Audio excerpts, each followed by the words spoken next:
सदगुरुदेव जी की जय हो। बंदी छोड़ पूर्ण पुस्तक विशाख की जय हो। बंदी छोड़ गरीब दादी महाराज की जय हो। स्वामी रामदेवानंद जी दादा गुरु महाराज की जय हो। बंदी छोड़ पूर्ण ब्रह्म पूर्ण परमेश्वर सदगुरु संत रामपाल जी महाराज की जय हो। परमात्मा की सभी प्यारी आत्माओं को कानपुर से रामचंद्र यादव की ओर से सत साहिब। दास का मोबाइल नंबर है 9140622668। जब तक हमारे भाई बहन आंदोलनकारी भाई बहन जब तक जुड़ रहे हैं, सत साहिब चैरिटेबल ट्रस्ट के जो लोग भगत भाई बहन जुड़ रहे हैं, तब तक जो है मंगलाचरण कर लेते हैं। सदगुरुदेव जी की जय हो। बंदी छोड़ पूर्ण पुस्तक विशाख की जय हो। बंदी छोड़ गरीब दास जी महाराज की जय हो। स्वामी रामदेवानंद जी दादा गुरु महाराज की जय हो। बंदी छोड़ पूर्ण ब्रह्म पूर्ण परमेश्वर सदगुरु संत रामपाल जी महाराज की जय हो। सत साहिब सभी संतों की जय हो। सभी भक्तों की जय हो। श्री काशी धाम की जय हो। श्री छुड़ानी धाम की जय हो। श्री करौथा धाम की जय हो। श्री बरवाला धाम की जय हो। सत साहिब गरीब नमो नमो शत पुरुष को नमस्कार गुरु की नहीं। शुर नर मुनि जन साधवा संतों सर्वस दी नहीं। सतगुरु साहिब संत सब दंडोतम प्रणाम। आगे पीछे मध्य हुए तिनको जा कुर्बान। नराकार निर्विषानम काल जाल भय भंजनम। निर्लेपम अगुणम अकल अनुबेशुन धुनम। सोहम सुरति समापतम सकल समाना निरतिल। उज्ज्वल हिरंबर हरदम बेपरवा अथा है। वार पार नहीं मध्यतम। गरीब जो सुमरत सिद्ध होई। गणनायक गलताना करो अनुग्रह सोई। पारस पद परवाना आदि गणेश मनाऊं। गणनायक देवन देवा चरण कमल लाऊं। आदि अंत करु सेवा परम शक्ति संगीतम। ऋषि दाता सोई। अविगत गुण अतीतम सत्य पुरुष निर्मोही। जगदम्बा जगदीशम मंगल रूप मुरारी। तन मन अर्पू शीशम भक्ति मुक्ति भंडारी। शुर नर मुनि जन ध्यावे ब्रह्मा विष्णु महेशा। शेष सहस मुख गावे पूजे आदि गणेशा। इंद्र कुबेर सरीका वरुण धर्मराय ध्यावे। सुमरत जीवन जी का मन इच्छा फल पावे। 33 कोटि अनारा ध्यावे शेष 88। उतरे भौजल पारा कटिए यम की फांसी। 33 कोटि अधारा ध्यावे शेष 88। उतरे भवजल पारा कटिए यम की फांसी। साहेब बंदी छोड़ सदगुरु संत रामपाल जी महाराज की जय हो। अमित जी को सत साहेब, हरि जी को सत साहेब, संतोष यादव जी को सत साहेब। भगत भाइयों, ये जो लिंक है अधिक से अधिक शेयर करते रहिए। फेसबुक व्हाट्सएप में लिख के भेज दिया करिए नीचे कि इस समय रामचंद्र जी लाइव आ रहे हैं, या कोई भी भगत लाइव आता है तो उनका जो है लिंक शेयर करते रहा करो, उसमें लिख दिया करो और बार बार अब जो है लिंक शेयर करते रहो। तो भगत भाइयों, ये जो ज्ञान अमृत सदन का 20 नाम पुस्तक है जिसको आप देख रहे हैं, इसमें संत रामपाल जी महाराज के सभी केसों का जजमेंट दिया हुआ है। इसमें छुड़ानी धाम कांड से लेकर बरवाला कांड तक का पूरा काला चिट्ठा दिया हुआ है। इसमें राष्ट्रीय समाज सेवा समिति के 51 गुंडों का पूरा काला चिट्ठा दिया हुआ है। इसमें तिमिर दूत, पवन ठग, संजय ठग जैसे गद्दारों का भी इसमें काला चिट्ठा दिया हुआ है। इसमें संत रामपाल जी महाराज जो 5 केसों में, जो 4 केसों में जजमेंट आया, 5 केसों में FIR नंबर 426 सरकारी काम में बाधा। संत रामपाल जी महाराज निर्दोष साबित हुए।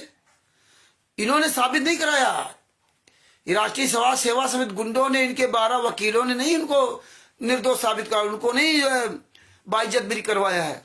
ये गुंडे स्वयं फंस रहे थे, अपने आप को बचाया, तब संत रामपाल जी महाराज उसमें बचे। यही यार 427 में जो बंधक बनाने वाले केस में, उसमें भी यही गुंडों ने किया, खुद फंस रहे थे तो अपने आप को बचाने के लिए जब बचे तब संत रामपाल जी महाराज उसमें निर्दोष साबित हुए। तो आप सभी भाई बहन, जितने हमारे भाई बहन हैं, आंदोलनकारी बहन और भाई बहन सभी हैं, सबको ये पुस्तक लेकर के एक एक बात अपने दिमाग में रट लेनी है। क्यों? क्योंकि हमारे गुरुजी को 10 साल थे, गुरुजी 10 साल थे, साश्रम मरते दम तक आजीवन कारावास की यातना सह रहे 2 केसों में, और 1 घंटे का उनको पैरोल तक नहीं दिया गया। तो आपको ये बात अपने दिमाग में रट लेनी चाहिए।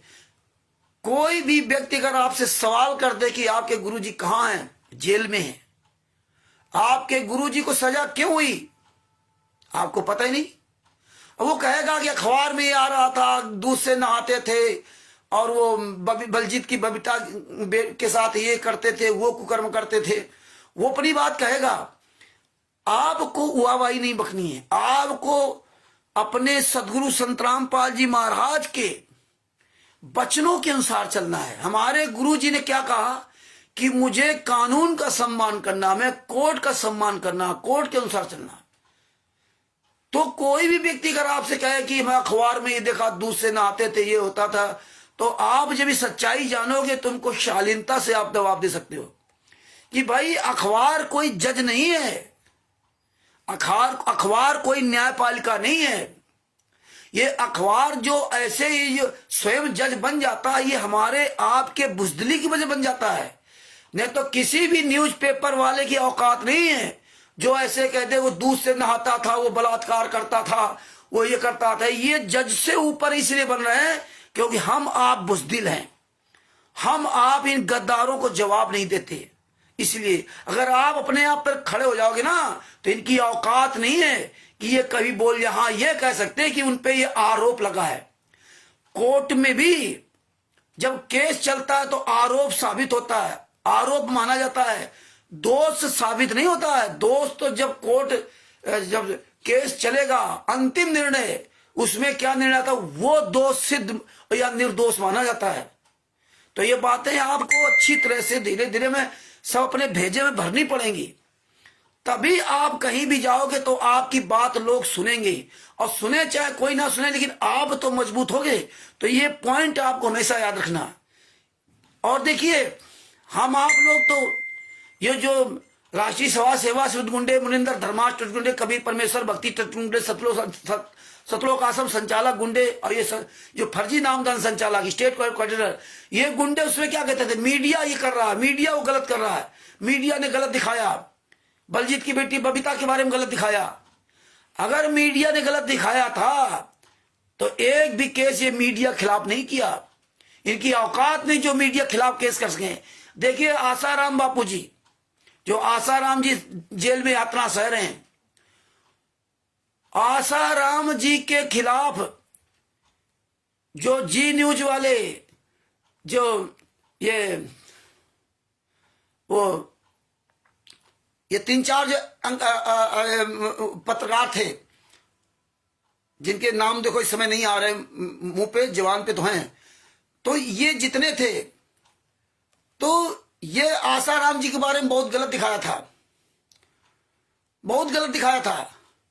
जी न्यूज का वो जो दाढ़ी रखा है, उसका क्या नाम वाले को भूल जा रहा हूं, वो, और चित्रा त्रिपाठी, और अजीत अंजुमन, और वो गुजरात साइड का है, वो बड़ा अच्छा नाम, उसका दाढ़ी रखा वो, ये 3-4 लोगों ने जो आसाराम जी के खिलाफ मीडिया में खूब वायरल किया था, वो बेटी के साथ बलात्कार का, ये सब गुरुग्राम में कोर्ट में संत आसाराम जी के शिष्यों ने केस मुकदमा लगा रखा है।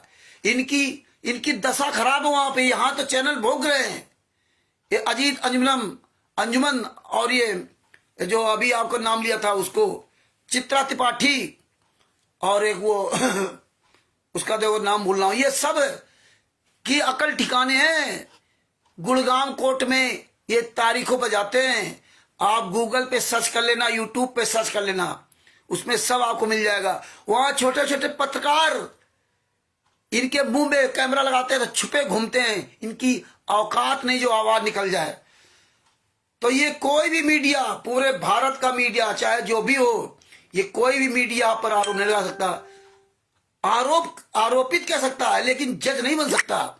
ये हमारे आपकी बुजदिली की वजह से। तो हमें आपको ये पॉइंट टू पॉइंट सब समझनी पड़ेंगी बातों को।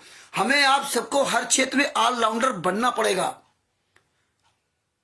हमें अरबों में कोई एक बन के दिखाना होगा अपने गुरु के लिए, ये याद रखना होगा। और ये तभी बन पाओगे जब आप अपनी आवाज बुलंद करोगे, जब आप बोलना सीखोगे। बच्चा जन्म लेता है तब स्वयं अपना कुछ काम नहीं कर पाता, लेकिन वही बच्चा एक दिन बड़ा होकर के अपना दूसरे का भी काम करता है। तो कितना समय लगता है उसको, कितना पढ़ाने लिखाने में कितनी मेहनत लगती है। इसी तरह आपको भी अतिशय रगड़ करे जो कोई चंदन अनल प्रकट कर सोई। तो भगत भाइयों ऑलराउंडर बनना पड़ेगा, ये हमें एथेंटिक जवाब देना होगा, कोई कुछ भी कहे। तो इसलिए सारे केसों का जजमेंट अपने दिमाग में भर लो और रोज 5 मिनट का लाइव वीडियो बना डालो। ज्यादा से ज्यादा वीडियो बड़ा बना डाल सकते हो आप। फेसबुक पे लाइव आओ, सब लोग लाइव आओ। तो जितना आप बोलोगे उतना ही आप निखरोगे, और जो बोलेगा वही बचेगा। आज इन्होंने बोल बोल के पूरी दुनिया में फर्जीवाड़ा कर रखा। अब आप तो रामचरित मानस, भागवत गीता, भागवत और गरुड़ पुराण, इन सब के बारे में आपने प्रमाण देख लिया, देव पुराण आदि के बारे में। ये कैसे पूरी दुनिया पूरा बाउंडर चला लूटपाट का, और जो लूटपाट अन्य धर्मगुरु कर रहे थे वही लूटपाट हमारे यहां सब करने लगे। परमात्मा ने कहा जब मेरी शरण में आ जाओगे तो ये गारंटी है कि आपको सारे सुख मिलेंगे, ये गारंटी है। और सारे सुख का मतलब मिलने क्या है, कि मिलने का मतलब क्या है? सारे सुख मिलने का मतलब यही है कि हम तो भैया रिक्शा चला कमा खा रहे हैं, कोई हमारे भाई बहन कमल देव जी घर बनाते हैं, ईंट गारा राजगिरी करके कमा खा रहे हैं, कोई कुछ काम कर रहा है, कोई कुछ काम कर रहा है। ये परमेश्वर दया करते हैं आपके ऊपर। आप नमक रोटी खा रहे हो, बहुत बड़ी दया है इस कलयुग में। कबीर साहब को तो नमक रोटी खाने के लिए लाले पड़ते थे, सुबह शाम तक कितनी मेहनत करते थे। स्वयं पूर्ण परमात्मा इस पृथ्वी पर आकर के ना नौ मन सूत लजिया ऋषि रे जखमार, सतगुरु ऐसा सुलझाजे उलझे न दूजी पार। तो ये हमें आपको समझना पड़ेगा। आप ये मत देखना कि तिमिर दूत पवन ठक बढ़िया गाड़ी सर्विस कर रहा है, मैनेजमेंट वाले, ये सतलोक आश्रम संचालक, कोऑर्डिनेटर आपके क्षेत्र में बढ़िया घर मकान बंगला बना लिया, ये हमें आपको नहीं चाहिए। ये सब नासवान है। तो ये पॉइंट टू पॉइंट हमें समझना पड़ेगा। अरे आज पूरी दुनिया के लोग देखो क्या कर रहे हैं, वही हमारे यहाँ हो रहा है। ये लोग ठेकेदार बन गए कि हम आप पैसा हमें दो तो हम भंडारा कराएंगे, तुम आके मेरे यहाँ खून दो फिर हम तुम्हारा प्रचार करेंगे, तुम हड्डियां दान करो हम तुम्हारा प्रचार करेंगे, तुम दान पाठ दशमांश गेहूं दाल चावल आटा पिसान हमें दो फिर हम भंडारा करेंगे। अरे परमात्मा ने हमें बताया था, यही अन्य धर्मगुरु कर रहे हैं। अन्य धर्मगुरु यही, कोई भी पैसा दे इनको। और जबकि वो धर्मगुरु कोई भी वीडियो डालते हैं यूट्यूब पर तो उनकी नीचे लाइन चलती है, खाता नंबर चलता है, इस खाते में पैसा भेजें, इस खाते में पैसा भेजें, इतने 1000 रुपए स्क्वायर फीट जगह है, आप इतने लाख रुपए देंगे इतनी जगह आपके नाम से ली जाएगी। तमाम तरह के। अगर तुम्हारे साथ परमेश्वर होता तो तुम्हें यहाँ पे कागज के नोटों की भीख मांगनी नहीं पड़ती। अगर तुम्हारे साथ परमेश्वर होता तो तुमको ये पैसे मांगनी जरूरत नहीं थी। वो तो परमेश्वर बिना पैसे इतना सुंदर शरीर दिया तो बिना पैसे उसकी बीमारी नहीं ठीक कर सकता, सब कुछ कर सकता है। लेकिन हमें आपको भी उस परमेश्वर से विश्वास हट गया और इन गद्दारों की तरफ हमें काल ब्रह्म ने खींच कर ले गया। और वही आज हमारे यहाँ हो रहा है। हमें अपने पैसे से स्वयं भंडारा कराना चाहिए, किसी से मांगना नहीं चाहिए। और परमात्मा ने तो याद कहा कि गुरु सदगुरु वही होता है जिसको पहले वो शिष्य बनाता है और अपने शिष्य के द्वारा ही लिया हुआ जो शिष्य देता दान पाठ समाज का पैसा वही वो लेता है, किसी अन्य के द्वारा पैसा नहीं लेता है। इसमें लीजिए। और यहां तो अन्य के द्वारा पैसा लिया जा रहा है और अन्न को दूसरों को खिलाया जा रहा है। तो ये बातें हमें आपको समझनी पड़ेगी। इसीलिए ये ज्ञान अमृत सडन का 20 नाम पुस्तक अगर अच्छी तरह समझ लोगे तो पूरे वर्ल्ड में कोई भी राष्ट्रीय सेवा समित गुंडा आपका सामना नहीं कर सकता। आप एक अकेला ही भारी हैं। स्वामी रामदेवानंद जी ने संत रामपाल जी महाराज को आशीर्वाद दिया था, चिंता न कर बेटा मैं तेरे साथ रहूंगा। और ऐसा आशीर्वाद दिया था कि विश्व में तेरे समान कोई संत नहीं होगा। संत का वचन कभी पलटता नहीं। परमात्मा ने संत रामपाल जी महाराज बताया वो फल गया। फल गया। अपने गुरु के बताए हुए नियम पर चलो आप, आपको कोई इस दुनिया की ताकत आपको हरा नहीं सकती, डरा नहीं सकती। तो ये ज्ञान अमृत सदन का 20 नाम पुस्तक का एक एक एविडेंस अपने दिल दिमाग में भर लो, रोज बोलो, रोज बोलो। जिस दिन 100 आदमी आप तैयार हो गए ना बोलने वाले, और ये जान गया कि 100 आदमी तैयार, उनकी औकात नहीं कहीं संतराम पाजी माँ की एक तस्वीर लगा करके कोई सत्रों का आश्रम चला रहे, कोई नामदान सेंटर चला दे, कोई भी नहीं कुचला पाएंगे। क्योंकि अब पूरी दुनिया जान रही, जब आप लोग रात दिन लाइव वीडियो डालते हो, पूरी दुनिया समझ रही, सुन रही। आप ये ना सोचो कि आपकी मेहनत बेकार रही। हमारे गुरुजी 10 साल तक चिल्लाते रहे तो उनकी मेहनत बेकार नहीं गई। ये गुंडे देखो इतने साल तक लग लग के कुकर्म फैला करके कैसे पूरे वर्ल्ड में इन्होंने साम्राज्य बना लिया, और आज पूरा वर्ल्ड जान गया कि ये गुंडे हैं। इनका साम्राज्य टूटने में टाइम नहीं लगेगा। 1 मिनट में, 1 सेकेंड में रावण की मौत हो गई थी, याद रखना। तो ज्ञान अमृत सदन का 20वां पुस्तक का प्रचार प्रसार कीजिए। और कल जो है परमात्मा ने आपको गरुड़ पुराण के बारे में, ये जो गरुड़ पुराण है इसके बारे में परमात्मा ने प्रमाण दिखाया। हमें हर क्षेत्र में ऑलराउंडर बनना पड़ेगा, क्योंकि समय ऐसा आ रहा है कि मुझे हर एक व्यक्ति से लड़ना पड़ेगा, राष्ट्रीय सेवा सेवा समिति गुंडों से भी और विश्व के सब धर्म गुरुओं से भी, कि ये दोनों एक हैं। नेता और ये धर्म गुरु सब एक हैं। ये सब मिल करके हमारे गुरु जी की दुरुस्त करना चाहते हैं, लेकिन गुरु हमारे ही चाहते हैं कि आप जो आंदोलनकारी भाई है, जो संत रामपाल जी शिष्य हैं, ये इतना ज्ञान जो हमें दिया संत रामपाल जी महाराज ने, इसीलिए ज्ञान दिया है कि आप क्या कर रहे हो। आप लोग इस ज्ञान को पूरी दुनिया के सामने आप अपने मुख से बोलो, पूरी दुनिया को बता दो कि हमारे गुरु जी ने ऐसा ज्ञान दिया है। तो ये पूरी दुनिया को आपको दिखाना है, इसीलिए हमें पूरी दुनिया के सामने रोज हमें चिल्लाना है। और सत्य में जयते है तो सत्य में जयते ही रहेगा। तो ये गरुड़ पुराण का कल आपने बहुत अच्छी तरह सुना, और कई भाई बहन हमारे गरुड़ पुराण को मंगवा लिया। जैसे उन्नाव जिला के अमित दास जी, उन्होंने मुझे फोन किया, तो 1416 नंबर है और एक गरुड़ पुराण ले लो। उन्होंने ले आए, रामचरित मानस ले आए वो 500 रुपए की, और ये शायद 85 रुपए बता रहे थे मिला था। हम इसको 35 रुपए खरीदा था, 2016 या 17 की बात है। तो अब मेन टॉपिक पे आते हैं। मेन टॉपिक पे आते हैं। ये स्वसम वेद, ये 5वां वेद, ये स्वसम वेद 5वां वेद है। कबीर मंसूर भी कहते हैं, कबीर मंसूर अर्थात स्वसम वेदार्थ प्रकाश 5वां वेद। कबीर सागर जिसके पास होगा तो उसमें भी पूरा वेद दिया हुआ है, लेकिन ये अलग से ले लोगे तो और अच्छा रहेगा। कबीर मंसूर अर्थात स्वयं वेदार्थ प्रकाश सत्यलोकवासी स्वामी परमानंद जी कृत मूल उर्दू का स्वतंत्र रिसर्च स्कॉलर पंडित माधवाचार्य जी का किया हुआ परिष्कृत हिंदी अनुवाद। और ये कहां से प्रकाशित है? खेमराज श्री कृष्णदास प्रकाशन मुंबई। ये खेमराज श्री कृष्णदास, इन्हीं की रामचरितमानस भी हमारे पास है। वो लगभग उस समय हमने 650 रुपए लिया था, लगभग 16-17, वो बहुत बड़ी रामचरितमानस, उसमें बहुत विस्तार से दिया। तो उस समय हमने 600 रुपए ली था, आज तो 1200-1300 रुपए होगी। और ये जो ग्रंथ है, ये 5वां वेद इसको कहते हैं स्वसम वेद। ये हमने ये 700 रुपए के लिया था, ये 700 रुपए लिया था। ये दिसंबर 2011 का संस्करण है, इसमें लिखा हुआ संस्करण दिसंबर 2011 संबंध 2068। उस समय ये 700 रुपए का था। मुद्रक एवं प्रकाशक सर्वाधिकार सुरक्षित, प्रकाशक द्वारा सुरक्षित। मुद्रक एवं प्रकाशक खेमराज श्री कृष्णदास, अध्यक्ष श्री वेंकटेश्वर प्रेस, खेमराज श्री कृष्णदास मार्ग मुंबई बंबई।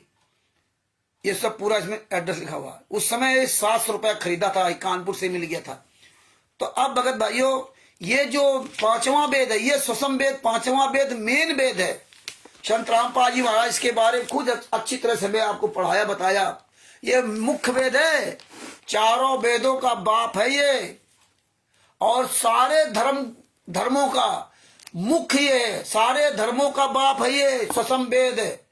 क्योंकि परमात्मा ने बताया, जब काल ब्रह्म ने चारों वेदों में मिलावट कर दी, तब परमात्मा ने ये स्वसम वेद बनाया, तब परमात्मा ने स्वसम वेद बनाया। कबीर सागर में मिलावट की, तो परमात्मा ने गरीबदास जी महाराज के द्वारा वो गरीबदास जी की वाणी लिखवाई, और कबीर सागर में जो मिलावट की तो संत रामपाल जी महाराज नया कबीर सागर का सरलात करके हमें आपको दिया, उसमें इन गद्दारों ने, राष्ट्रीय सभा सेवा समिति गुंडों ने मिलावट कर दी। तो ये कबीर, इसको कबीर मंसूर भी कहते हैं। तो ये स्वसंवेद है और ये स्वसंवेद आप सबके पास होना चाहिए, क्योंकि इस स्वसंवेद में सारे धर्मों का पूरा प्रमाण है। जैनियों का, ईसाइयों का, क्रिश्चियनों का, गीता का, कुरान का, बाइबल का, देव पुराण, विष्णु पुराण, मार्कंडेय पुराण, सब कुछ इसमें दिया है। ये ऑलराउंडर है। तो इसको आप सब लोग जरूर मंगाएं और पढ़ें। और ये तो हमें एविडेंस के लिए रखना है, एविडेंस के लिए, ये हथियार हमारे लिए। तो इसलिए हमें इनको सबूत के तौर पर इनको रखना है। अब आपको इसके बारे में मेन चीज बताएंगे, बताना तो इसमें बहुत कुछ है, जो भी आप बता सको इसके लिए बहुत समय चाहिए, लेकिन मुख्य चीजों पे आपको इसमें हाईलाइट करना चाहूंगा। और सबसे बड़ी बात यह कि आपने स्वेदज, अंडज, पिंडज, जरायुज, ये सब तो जानते हैं कि चार खानी 84 लाख योनियां हैं। तो अब इसमें जो है हम मेन चीज पर जाते हैं।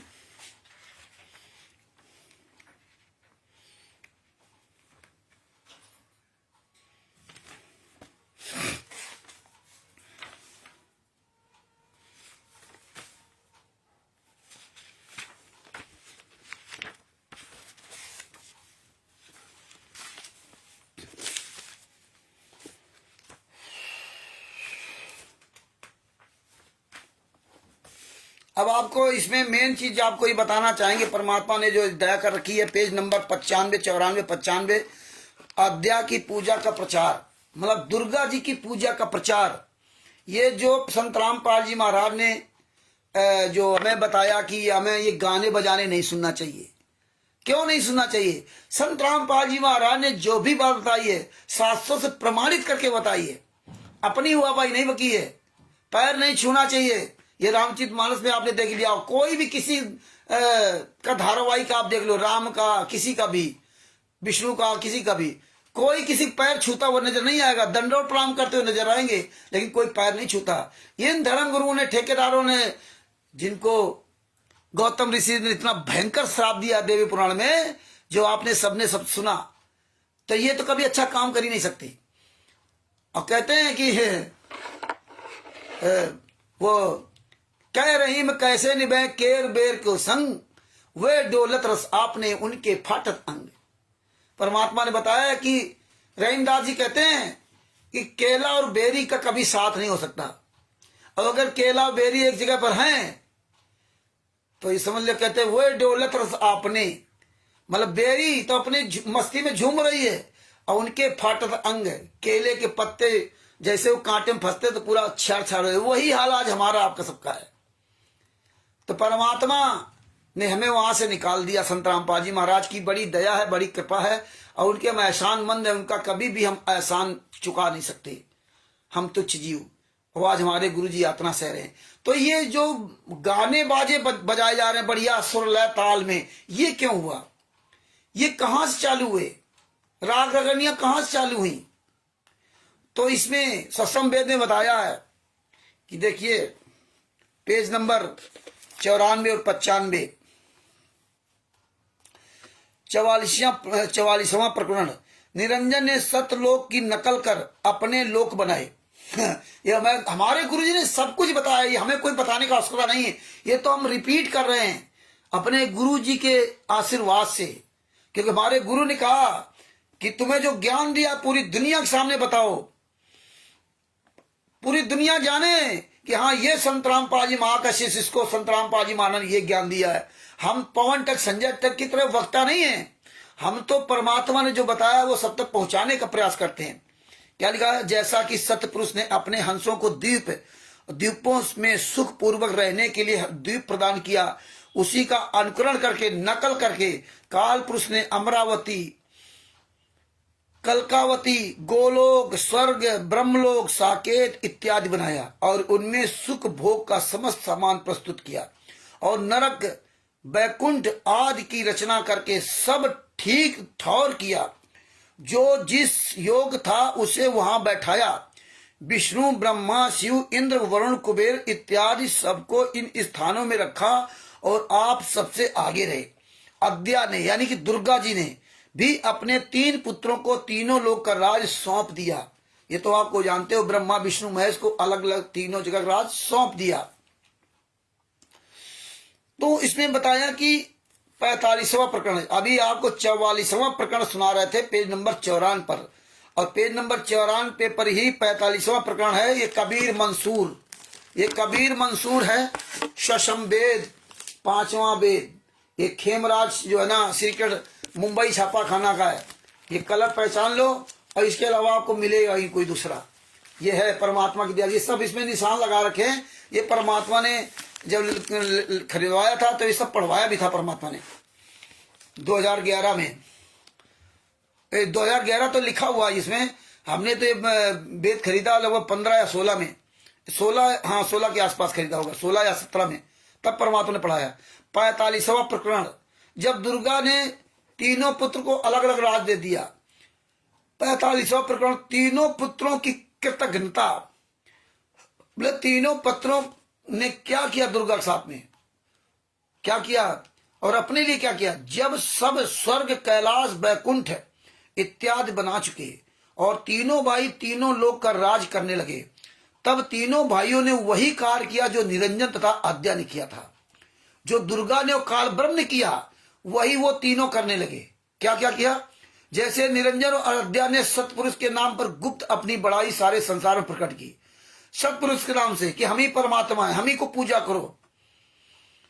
ये गुप्त रूप से उसने पूरे संसार में भ्रम फैला दिया। ये तो संत रामपाल जी महाराज आए तो अपने सदगुरुदेव स्वामी रामदेवानंद जी महाराज हमारे दादा गुरु के आशीर्वाद से उन्होंने पूरा एक खुलासा किया। और तिमिर दुख पवन ठग क्या कहता है कि संत रामपाल जी महाराज ने अपने दादा गुरु को पार किया। ये हालात है। और संत रामपाल जी ने कहा कि मेरे दादा गुरु जी ने ये सब ज्ञान सुनाया था, जो जो हमने सांस पढ़े उसमें सब में वैसे ही मिला जैसा मेरे दादा गुरु ने मुझे सुनाया था।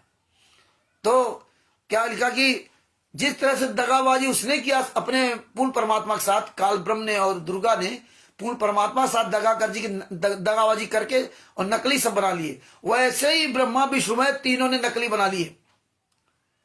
और दगा किसी का सगा नहीं, ना मानो तो करके देखो। तुम किसी को धोखा दोगे तो तुम्हारे ही पुत्र तुम्हें धोखा देंगे।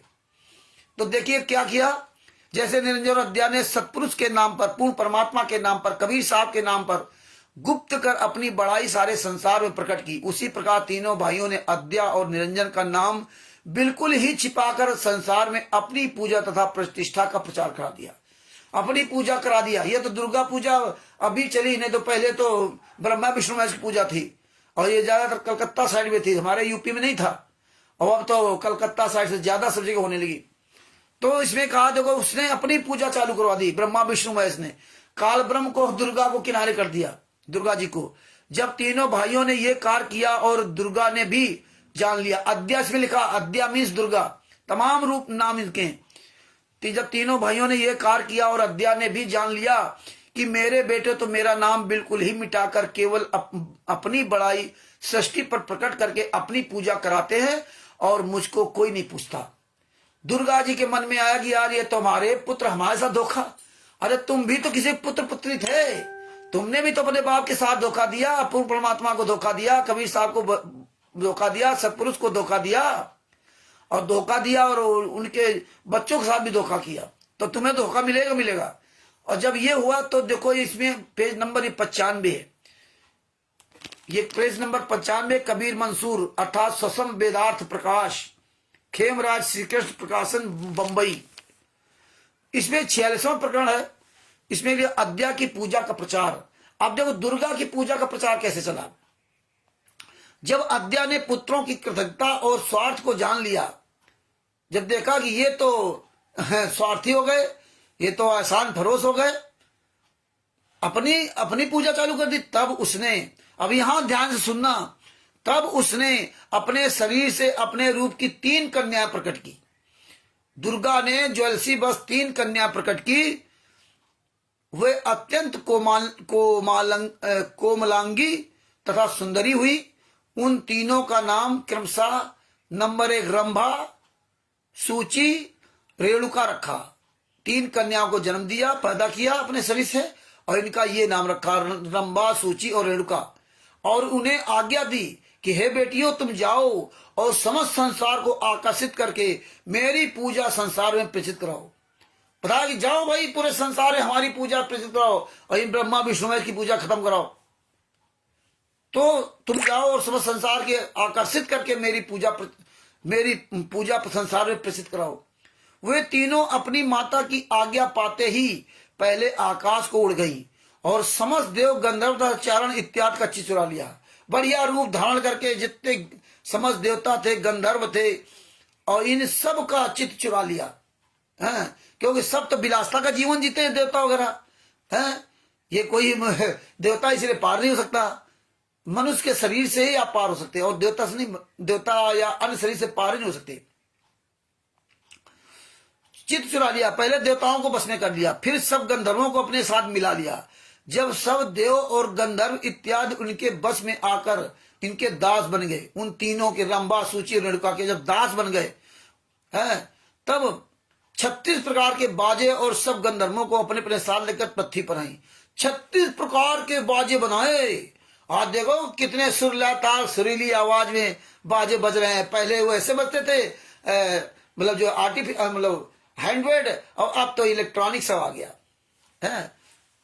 तो अब देखिए किस तरह सुरीला ताल में तमाम तरह के सुर निकाले जा रहे हैं, और आदमी उसी गानों में मोहित होकर के, उसके साउंड में मोहित होकर कैसे डांस करता है। जैसे हिरण जो है को पकड़ने वाला जो बहलिया होता है ना, जो आखेटक, जो शिकारी होता, तो एक धुन निकालता है। हमारे सदगुरु संत रामपाल जी महाराज ने बताया, बंदी छोड़ सदगुरु संत रामपाल जी महाराज की जय हो, उन्होंने बताया कि जब बहलिया हिरण को पकड़ने जाता है, एक धुन निकालता है, और उस धुन में वो मोहित होकर के वो हिरण नाचने लगता है। उस धुन से उसको कुछ मिलना नहीं है, उस धुन से ही उसका जीवन जाता है, हत्या हो जाती है, मर्डर हो जाता है उसका, मतलब मौत उसको मतलब ग्रास कर लेती है, मर जाता है। बताइए, वो धुन उसके मतलब उसको सत्यानाश कर देती।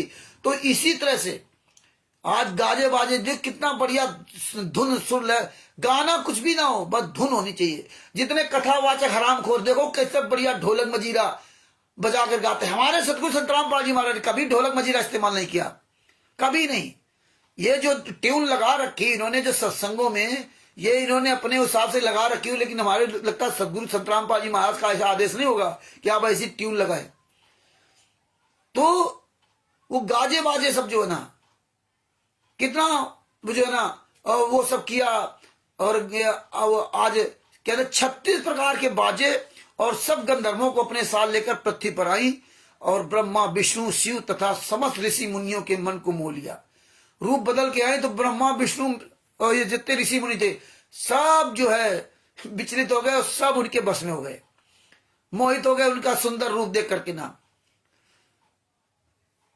मोहित कर लिया। जब उन लोगों ने 36 प्रकार के बाजे और 63 प्रकार की राग रागनियां छेड़ी, 36 प्रकार के बाजे और 63 प्रकार की राग रागनियां छेड़ी, तब उनको सुनकर उनका चित्त चंचल तथा अधीर हो गया। सब लोग उनके दास बन गए। फिर तो उन्होंने अद्या की पूजा का समस्त संसार में प्रचार किया। अब भवानी का पूजन सब करने लगे। विशेष वृत्तांत अम्बु सागर के 5वें तरंग के अनुमान युग की कथा परिशिष्ट में भी देखना चाहिए, उसमें भी दिया हुआ। अब ये बताइए, तब से ये गाजे बाजे चलने लगे, इसलिए ये गाना बजाना, ये म्यूजिक हमें नहीं सुनना चाहिए, और बिल्कुल नहीं सुनना चाहिए म्यूजिक। और अगर परमेश्वर की दया से रहे तो हमें तो लगता है कि जितने हम आप लोग वीडियो डालते हैं उसमें भी म्यूजिक नहीं लगाना चाहिए। ये म्यूजिक हमें नहीं लगाना चाहिए। जहां हम आप सोचते हो कि हमें ये म्यूजिक अटैक करता है, आप फिर ज्ञान की तरफ अटैक नहीं हो, आप म्यूजिक की तरफ अटैक हो। लोग कहते हैं म्यूजिक लगा दिया तो सब सुन लिया, तो लोग उधर ध्यान देते हैं, तो आप फिर म्यूजिक को ध्यान दे रहे हो, आप ज्ञान को ध्यान नहीं दे रहे हो। सबसे ज्यादा म्यूजिक को महत्व दे रहे हो। संत रामपाल जी महाराज ने इसीलिए अपने सत्संग में कहीं भी म्यूजिक का इस्तेमाल नहीं किया, कहीं भी। और कितने सुंदर अच्छे लगते हैं, लेकिन अंतर क्या है? संत रामपाल जी महाराज में अन्य धर्मों में अंतर क्या है? अन्य धर्म गुरु बिना म्यूजिक के वो जो भी कथा सुनाएंगे तो उनकी कोई कथा सुनेगा नहीं, और संत रामपाल जी महाराज बिना म्यूजिक के सुनाते हैं, तो इनकी कथा लोग क्यों सुनते हैं? ये अंतर हमें आपको समझना पड़ेगा। और जब कोई ऐसी बात करे तो उसको बताना पड़ेगा। ये हमारा कोई गुरु भाई म्यूजिक लगाकर सोचता है कि नहीं, म्यूजिक लगाकर लोगों को प्रभावित कर लेंगे, तो अपने गुरु से सीख लेना चाहिए। गुरु जी ने क्या काम किया, अन्य धर्म गुरु क्या काम कर रहे हैं।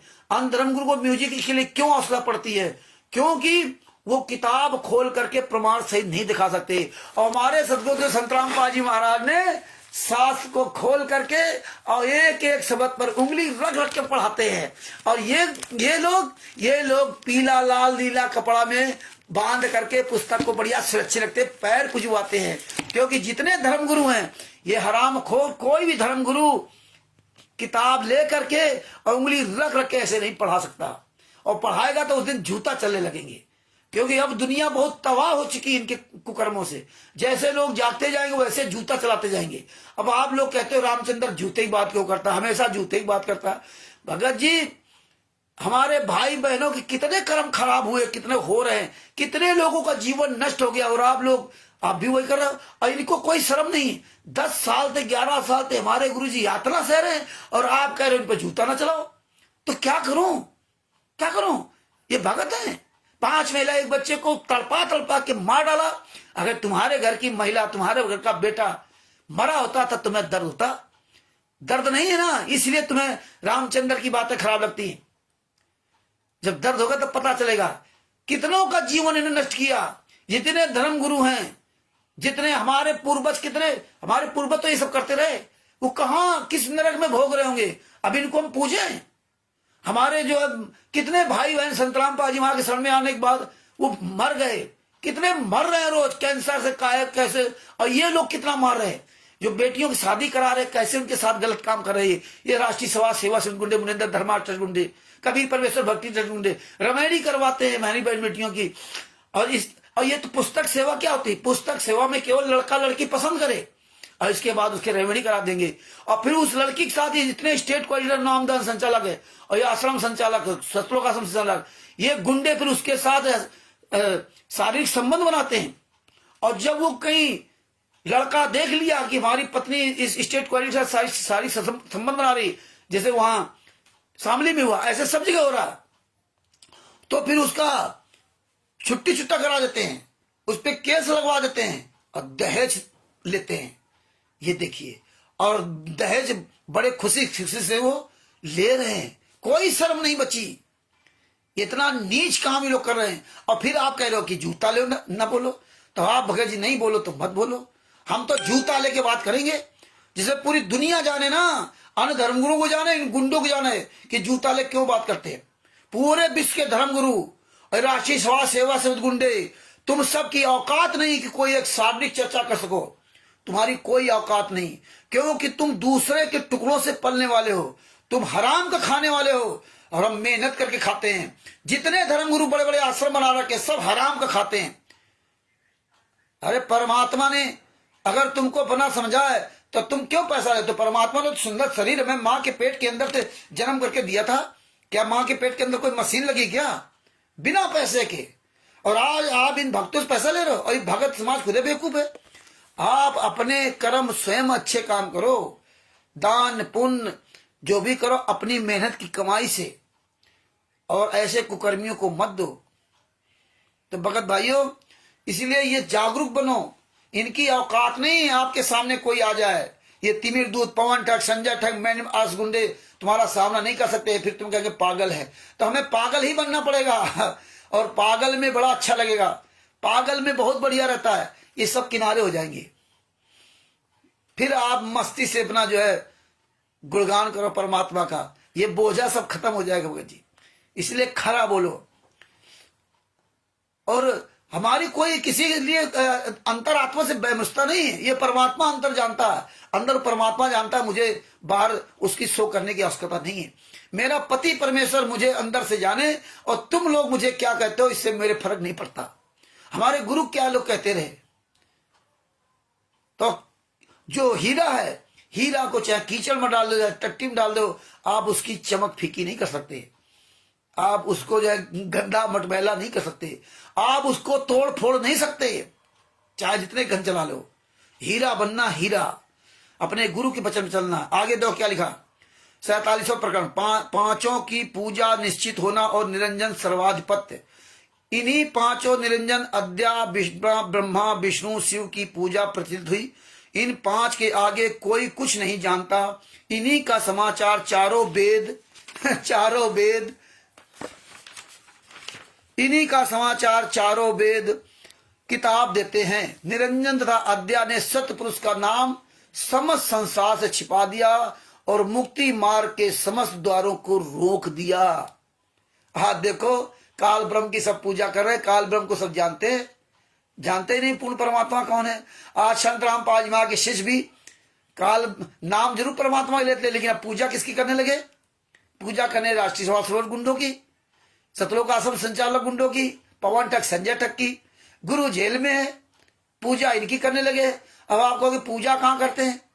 और ये तो उनका कहना मान रहे हो, उनके आदेश पे चल रहे हो, उनके अनुसार कर रहे हो। जिंदा गुरु जेल में बैठा फोटो के आगे भोग लगा रहे हो, तो आपने तो अपने जीते जी गुरु को मार दिया। कुछ है दिमाग अकल? ये तीनों दूत पवन ठग संजय ठग मैंने अरस गुंडे तीनों एक ही काम कर रहे हैं। ये तीनों तो जीते जी अपने गुरु को मार दिया और तुम भी उसी के साथ दे रहे हो। हैं? गुरु को मार दिया और फोटो के आगे भोग लगा रहे हो। बताइए, गुरु ने कहा था गुरु वही जाने से लाभ होता है। आपको खुद अक्ल होनी चाहिए, इतनी सी भी अक्ल नहीं आपको रही। अब इनको अपना मुखिया मान लिया तो ये सब भोग हो गया। समय रहते जाग जाओ। क्या बोले? इसने सबने मुक्ति मार्ग रोक दिया। अब आए थे यहाँ मुक्ति कराने के लिए संत रामपाल जी महाराज यहाँ, अब आपको उसी में झोंक दिया जो जगत वाले कर रहे हैं।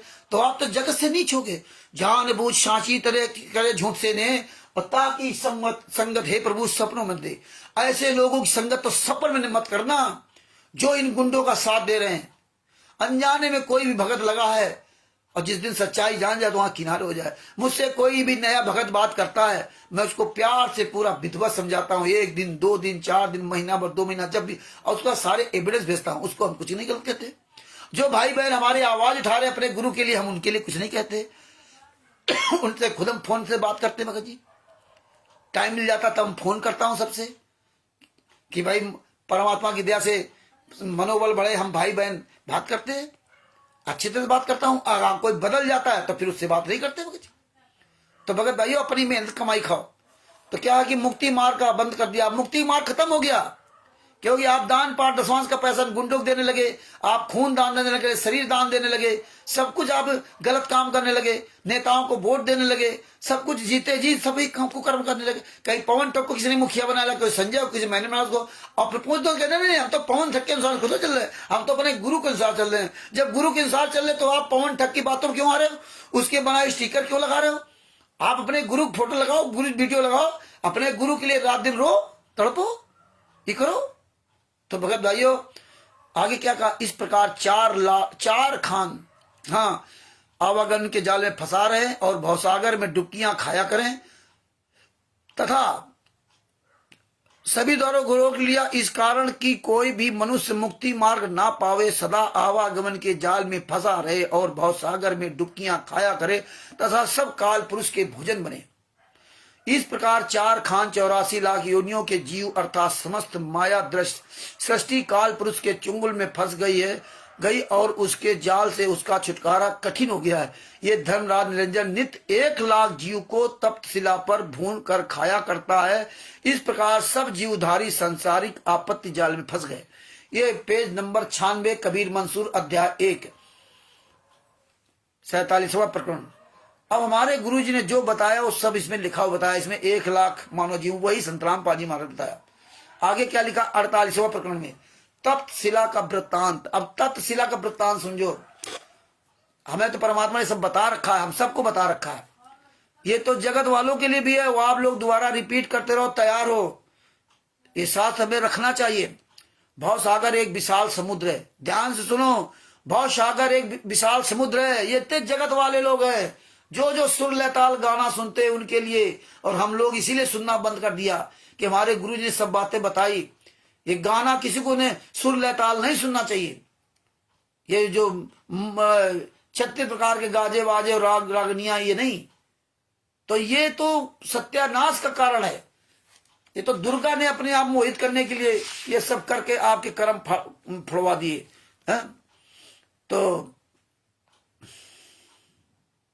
36 प्रकार के बाजे और 63 प्रकार की राग रागनियां हैं।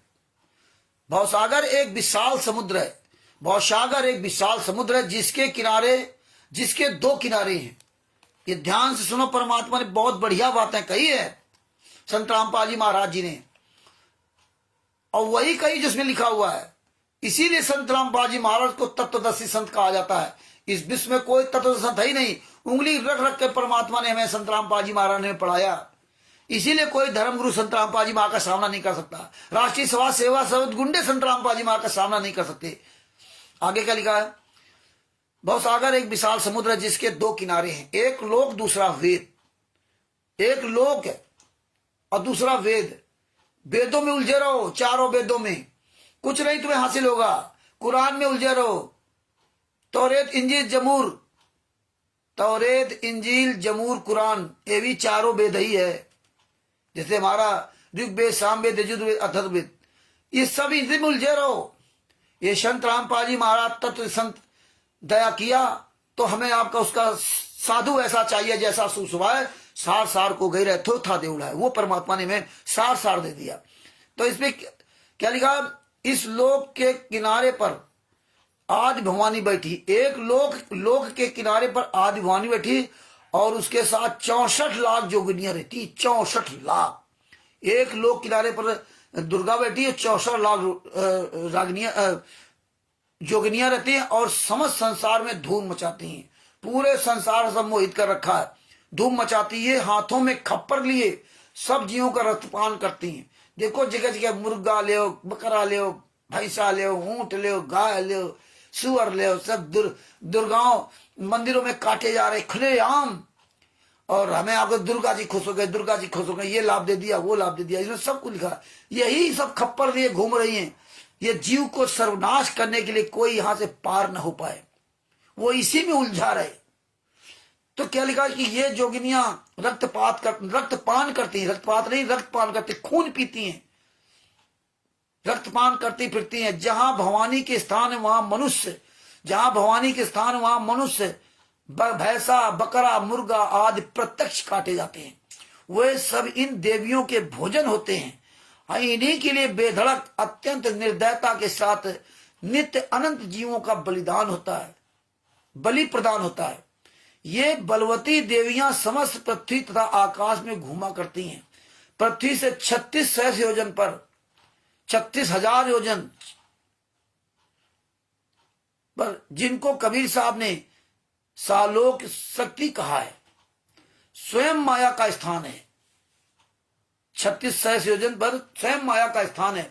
वहीं से दुर्गा यानी अद्या अपनी फौज सहित अथवा अकेली सप्तद्वीप नौखंड में फिरा करती है और समस्त संसार में राज करती है। ये दुर्गा तो लोक किनारे पर बैठी है।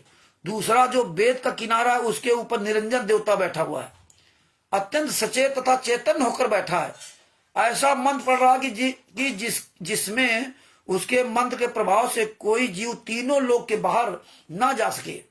वही सब जीवों की बुद्धि पर बैठा है और जिधर को चाहता है मनुष्यों की बुद्धि को उधर को फेर देता है और किसी को सतपुरुष की भक्ति की ओर ध्यान देने नहीं देता है। यही संत रामपाल जी महाराज ने बताया कि संत रामपाल जी महाराज ने बताया काल ब्रह्म को कभी परमात्मा का अनुबंध है। जो आपके ज्ञान के आधार चले वो आपका, जो आपके ज्ञान के आधार से न चले वो हमारा। जबरदस्ती मत करना। यहाँ क्या करे, परमात्मा सब करेंगे। परमात्मा बड़ी दया कर रहे हैं, हमें तो कुछ आता नहीं, परमात्मा खाक दया करेंगे। परमात्मा ने तो ज्ञान की दया कर दी, अब तुम चलो या न चलो, अपनी मनमुखी बातें बनाते रहते हो, इसीलिए आज यहाँ फंसे हो। और ये भूल जाते हो बार बार कि परमात्मा ने ज्ञान दे दिया, आप चलो अथवा ना चलो, ये तुम्हारी मर्जी। अब तुम कहते परमात्मा जैसा चलाएंगे वैसा चलेंगे, परमात्मा जैसा चला रहे हैं वैसा चल रहे। परमात्मा कहाँ तुम्हें चला रहे हैं? परमात्मा तो तुमने सतलोक में नहीं मानी, 600 साल पहले नहीं मानी, वर्तमान में भी नहीं मान रहे हो। परमात्मा का सब चला रहे हो, वैसा चल रहा तो खाना पीना बंद कर दो। लेकिन ना, परमात्मा ने इस सब बातें बता रखी। आगे देखो, भवसागर का स्वरूप 97 अद्या की पूजा का प्रचार था। भवसागर का स्वरूप पैठा है घट भीतरे, बैठा है साचेत, पैठा है घट भीतरे, बैठा है और बैठा है साचेत, जब जैसी गति चाहता तब तैसी मत देत। काल ब्रह्म जैसे बकरी कसाई से प्रेम करती है, हमारे गुरुजी ने सब सुनाया, और उसके पास स्वेच्छा पूर्वक दौड़ कर जाती है और अपना गला कटाती है, ऐसे ही समस्त मनुष्य पर समवेद की शिक्षा ग्रहण करके धर्मराज का भोजन बनते हैं। इस काल पुरुष का मुंह अग्नि की जैसा है, अग्नि है इस काल पुरुष का मुंह अग्नि है, जैसा कि विराट स्वरूप में लिखा है। ये विराट स्वरूप अर्जुन को दिखाया था, ये विराट स्वरूप मंदोदरी को दिखाया था, ये विराट स्वरूप हनुमान जी को दिखाया था, ये विराट स्वरूप शायद रावण को भी दिखाया था।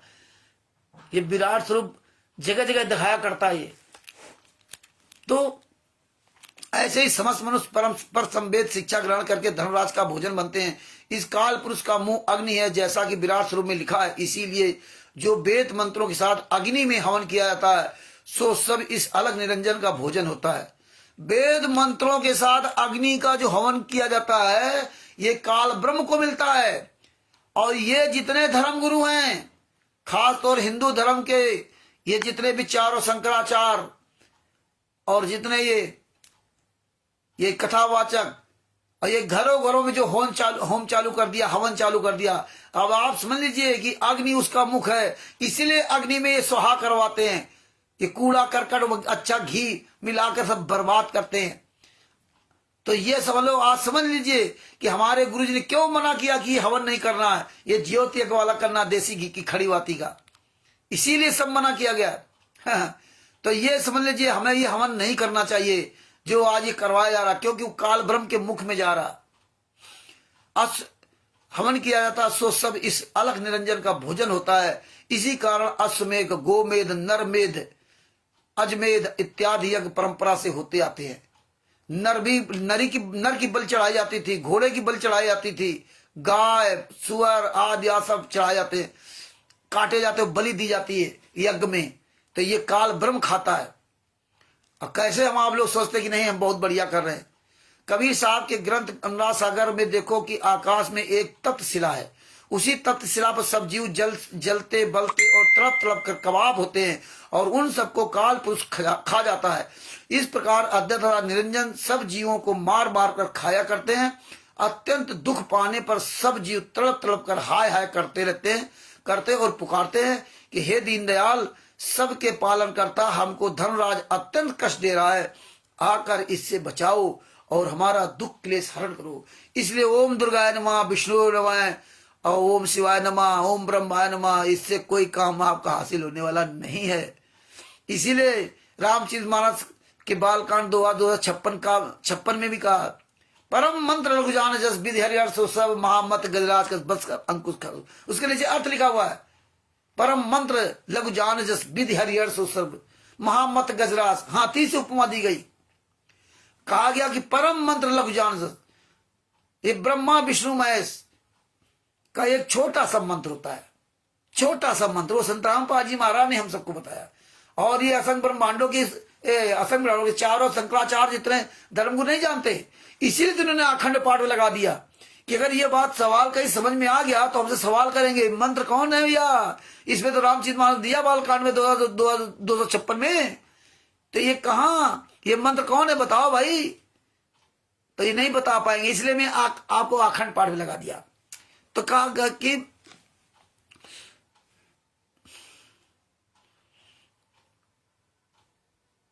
तो असमय गोवेद कभी आकाश में तपशिला, उसी तपशिला पे सब जीव जलते और तड़प तड़प कर कबाब होते हैं, और उन सबको काल पुरुष खा जाता है। इस प्रकार अद्वैत निरंजन सब जीवों को मार मार कर खाया करता। अत्यंत दुख पाने पर जीव तड़प तड़प कर हाय हाय करते और पुकारते हैं कि हे दीनदयाल, सबके पालन करता, हमको धर्मराज अत्यंत कष्ट दे रहा, आकर इससे बचाओ और हमारा दुख क्लेश हटो। 39वां प्रकरण, भव सागर का स्वरूप क्या है? मतलब ये दुर्गा तथा निरंजन दोनों पति पत्नी लोक तथा वेद रूपी भवसागर के दोनों किनारों पर जीवों को रोकने के लिए अत्यंत सावधानी पूर्वक बैठे हुए, और इस भवसागर के बीच में 3 अहरी कर्मों का जाल लिए फिरते हैं। मतलब दोनों किनारों पर दुर्गा और काल ब्रह्म बैठा हुआ है। ये जो भवसागर है उस पे, और बीच में 3 मछुआरे घूमते हैं, ब्रह्मा विष्णु महेश। बीच में 3 अहरी कर्मों का जाल लिए फिरते हैं। ये सहस्रों पंथ प्रचलित करके एक दूसरे के विपरीत राह दिखाते हैं, एक दूसरे के विपरीत। वो ब्रह्मा विष्णु, विष्णु उससे, कोई किसी पूजा कोई किसी पूजा, एक दूसरे के विपरीत राह दिखाते हैं। राह दिखा स्वपक्ष में फंसा लेते हैं, अपने तरफ कर लेते हैं। मनुष्य मात्र को अंधा करते हैं, मनुष्य मात्र को अंधा करते, जैसे समस्त मनुष्य अज्ञानतावश भटक भटक कर मरते हैं। किसी को भी मुक्ति का मार्ग मालूम नहीं होता।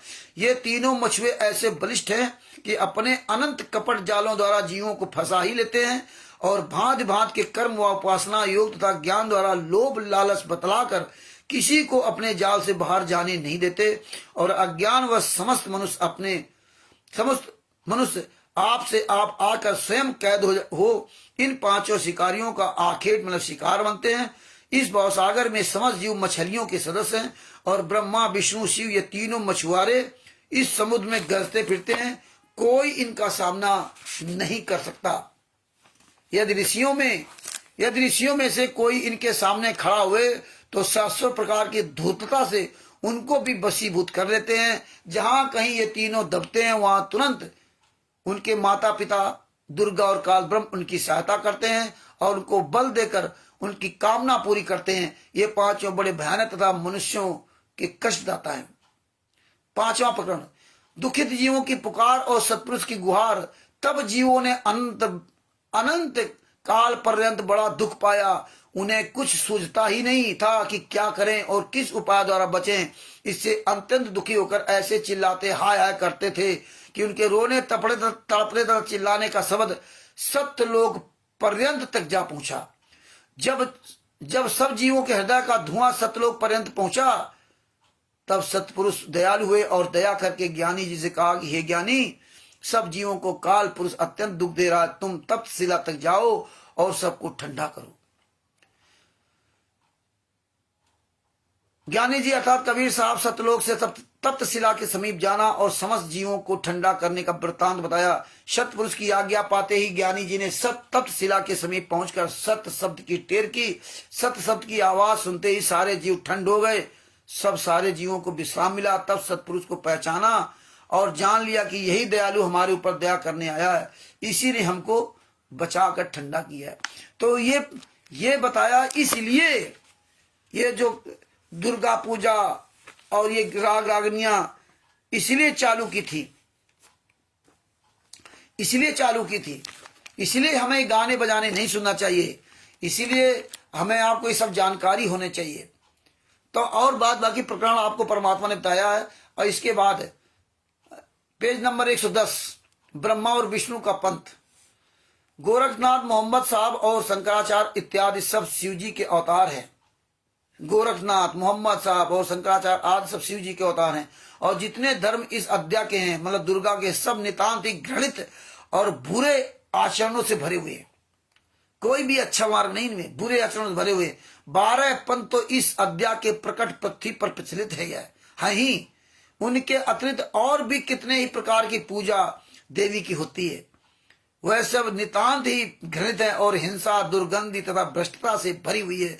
जो कोई शिव के समान बलिष्ठ हो वह इन घृणित बातों को स्वीकार करे और दूसरों की सामर्थ्य नहीं है।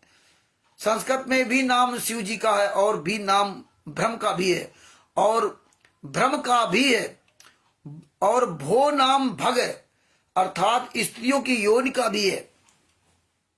भवानी नाम अद्या का भी कहा जाता है। भवानी 2 शब्दों के संयोग से बना है, भो और आनी। आनी कहिए खान अर्थात भोगों की खान। इसी प्रकार भी भो नाम उत्पत्ति का है। सो भो और भवानी इस भवसागर के सरदार हैं।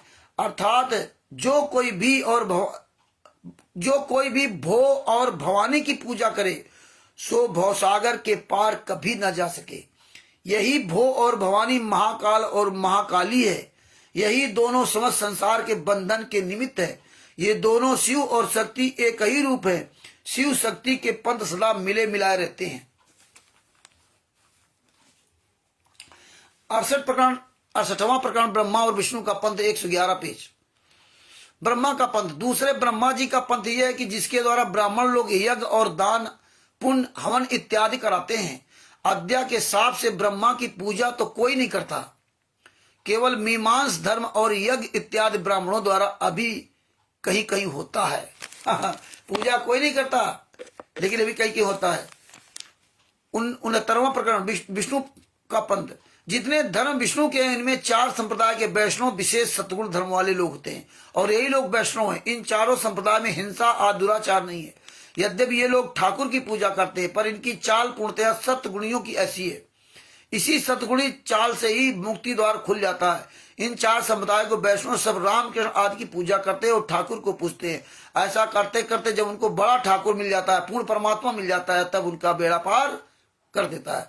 रजगुण ब्रह्मा ये सांसारिक है, सतगुण विष्णु भक्ति तथा मुक्ति की राह पर चढ़ाने वाला है और तमोगुण शिव बंधन का कारण है। विष्णु के जितने धर्म संसार में सब में ये चारों संप्रदाय के लोग उत्कृष्ट है। उनका परिणाम भी भला है, क्योंकि अंत सबके सब सत्पुरुष की ओर ध्यान दिला देते हैं। इस कारण मैं चारों संप्रदाय के वैष्णव के धाम क्षेत्र लिखकर उनके गुण प्रकट करता हूँ। चारों संप्रदाय का सविस्तार से इसमें पूरा विवरण दिया हुआ, ये आप सब पढ़ सकते हैं। ये किताब मंगा लीजिए, उसमें आप पढ़िए। इस तरह से ना इसमें सब ये पूरा प्रकरण दिया हुआ है।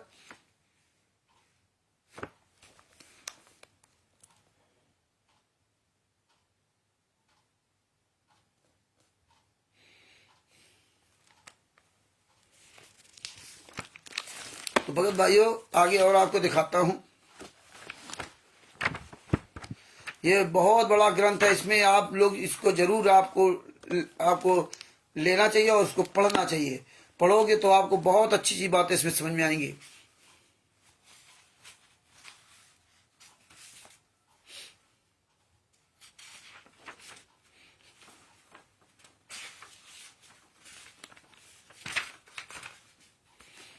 इसमें सब दिया है 62वां प्रकरण, दूसरी किताब जम्बूर, इसमें सब दिया पेज नंबर 107 पर। 61वां प्रकरण इसमें दिया है जम्बूर। ये किताब जम्बूर दाऊद के लिए उतरी है। ये जम्बूर पुस्तक साम वेद है। सब कुछ दिया है, जम्बूर, तौरेत, इंजील और ये बाइबल, ये सब का इसमें प्रमाण दे रखा है। ये सब आप पढ़ोगे तो आपको सब समझ में आने लगेगा। परमात्मा ने इसीलिए ये सब दया कर रखी। अब देखिए, अब आपको परमात्मा की दया से 41वां प्रकरण,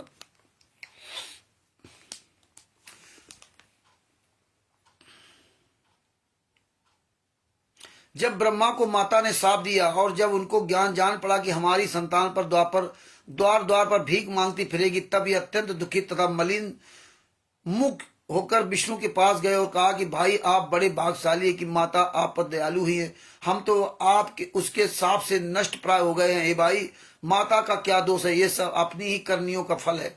तब ब्रह्मा को दुखी देखकर विष्णु ने उनको बहुत कुछ संतोष की दिया और कहा कि हे ब्रह्मा, आप मेरे बड़े भाई हैं और मैं आपका छोटा भाई हूँ। मैं आपकी सेवा तन मन से करूंगा और जहाँ कहीं कथा कीर्तन होम और यज्ञ संसार में मेरे नाम से होगा सो सब ब्राह्मणों द्वारा ही होगा। ब्राह्मण बिना कुछ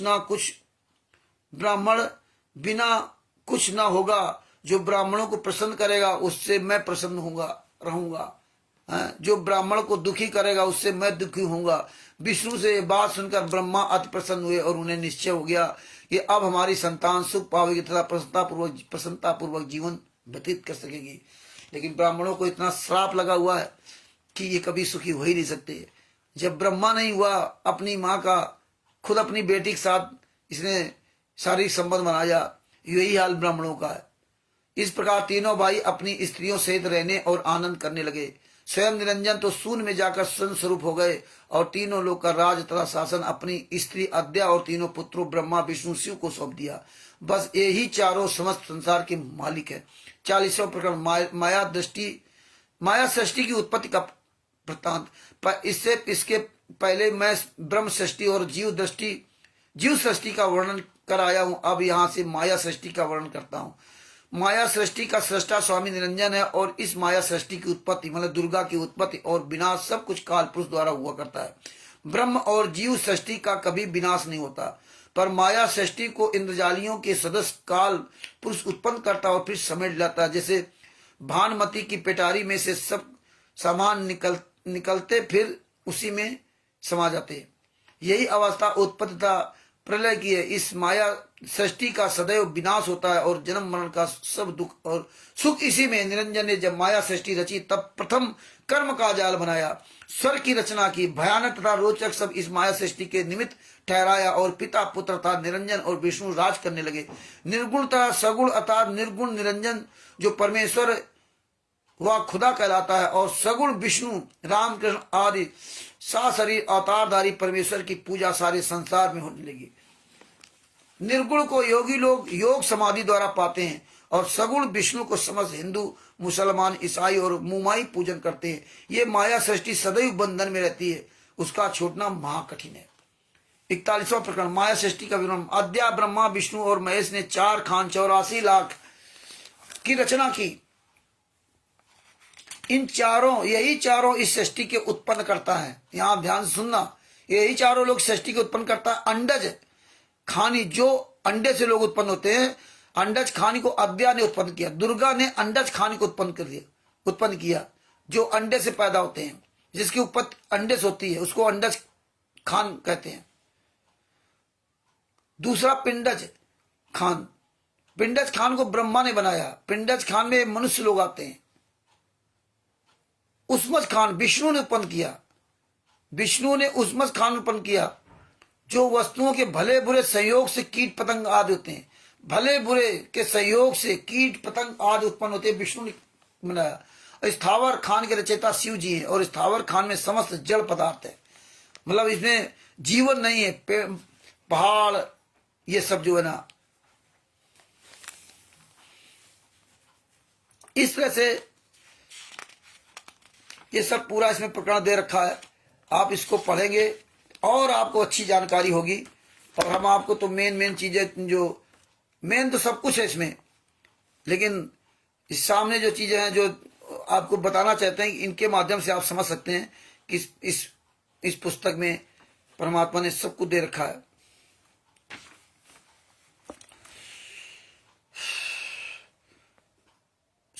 ये पेज नंबर 71 है। सौनक ऋषि बोले 2 विद्या जानने योग्य है, उसे ब्रह्म विज्ञानी परा और अपरा कहते हैं। ये हमें परमात्मा ने बताया, परा सिद्धि पूर्ण पटरानी।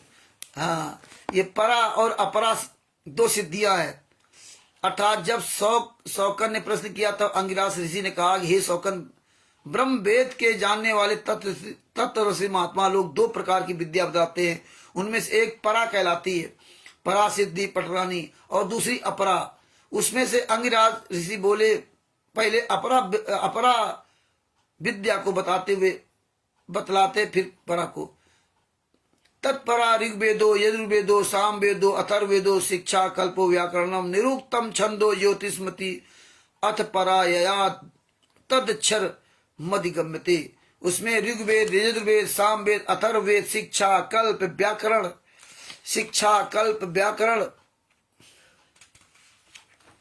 निरुक्त छंद और ज्योतिष अपरा विद्या है, और जिसके द्वारा अक्षर ब्रह्म की प्राप्ति होती है तो वो परा विद्या है।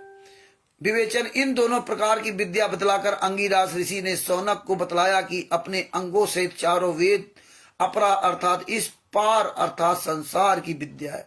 इससे अंगिराज ऋषि ने साफ साफ कह दिया कि अपने अंगों शिक्षा कल्प व्याकरण निरुक्त छंद और ज्योतिष सहित ऋग्वेद यजुर्वेद सामवेद और अथर्ववेद अपरा विद्या है। तो इससे निकले हुए अथवा उसके आधार से बने हुए जितने शास्त्र पोथी ग्रंथ संसार में हैं और होंगे, वे सब अपरा विद्या के ही हैं अंतर्गत आते हैं और होंगे। परा विद्या तो केवल उसी का नाम है जिसे अक्षर अर्थात कभी ना नाश होने वाला जाना जाता है। इसका आशय है कि उपर्युक्त वेद आदि को द्वारा अक्षर अविनाशी वस्तु की प्राप्ति नहीं हो सकती, वरन क्षर और नाशमान जो लोक पर लोक आदि रूप संसार उसी की प्राप्ति वृद्धि आदि हो सकती है। इसी से इसे अपरा अर्थात इस पार की नीचे की अथवा प्राकृतिक माइक सांसारिक विद्या कहा है। संसार में रहने वालों को सांसारिक उत्पत्ति चाहने वाले और परलोक जो स्वर्ग आदि लोग हैं, उनकी कामना वालों को वेदों द्वारा अवश्य लौकिक पारलौकिक सर्व सुखों की प्राप्त होती है। देखिए, इसमें कोई संदेह नहीं। ऐसे इच्छानुसार सर्व सिद्धि देने वाले वेदों और उनके मूल प्रणव ओमकार की प्रशंसा और बड़ाई में परमात्मा नंद जी ने कबीर, भानु प्रकाश कबीर, मंसूर कबीर, कौमुदी, तालीम कबीर, कलयुग आदि सर्व ग्रंथों में पन्ने के पन्ने, अध्यायों के अध्याय लिखा है। हाँ, जहां परा विद्या की बात आती उसे आप स्वसम वेद का नाम देते हैं। और इन वेद आदिकों पर संवेद का नाम देकर आप उपनिषद के समान ही साफ शब्दों में बतलाते हैं कि परा विद्या स्वसम वेद की प्राप्ति सच्चे सदगुरु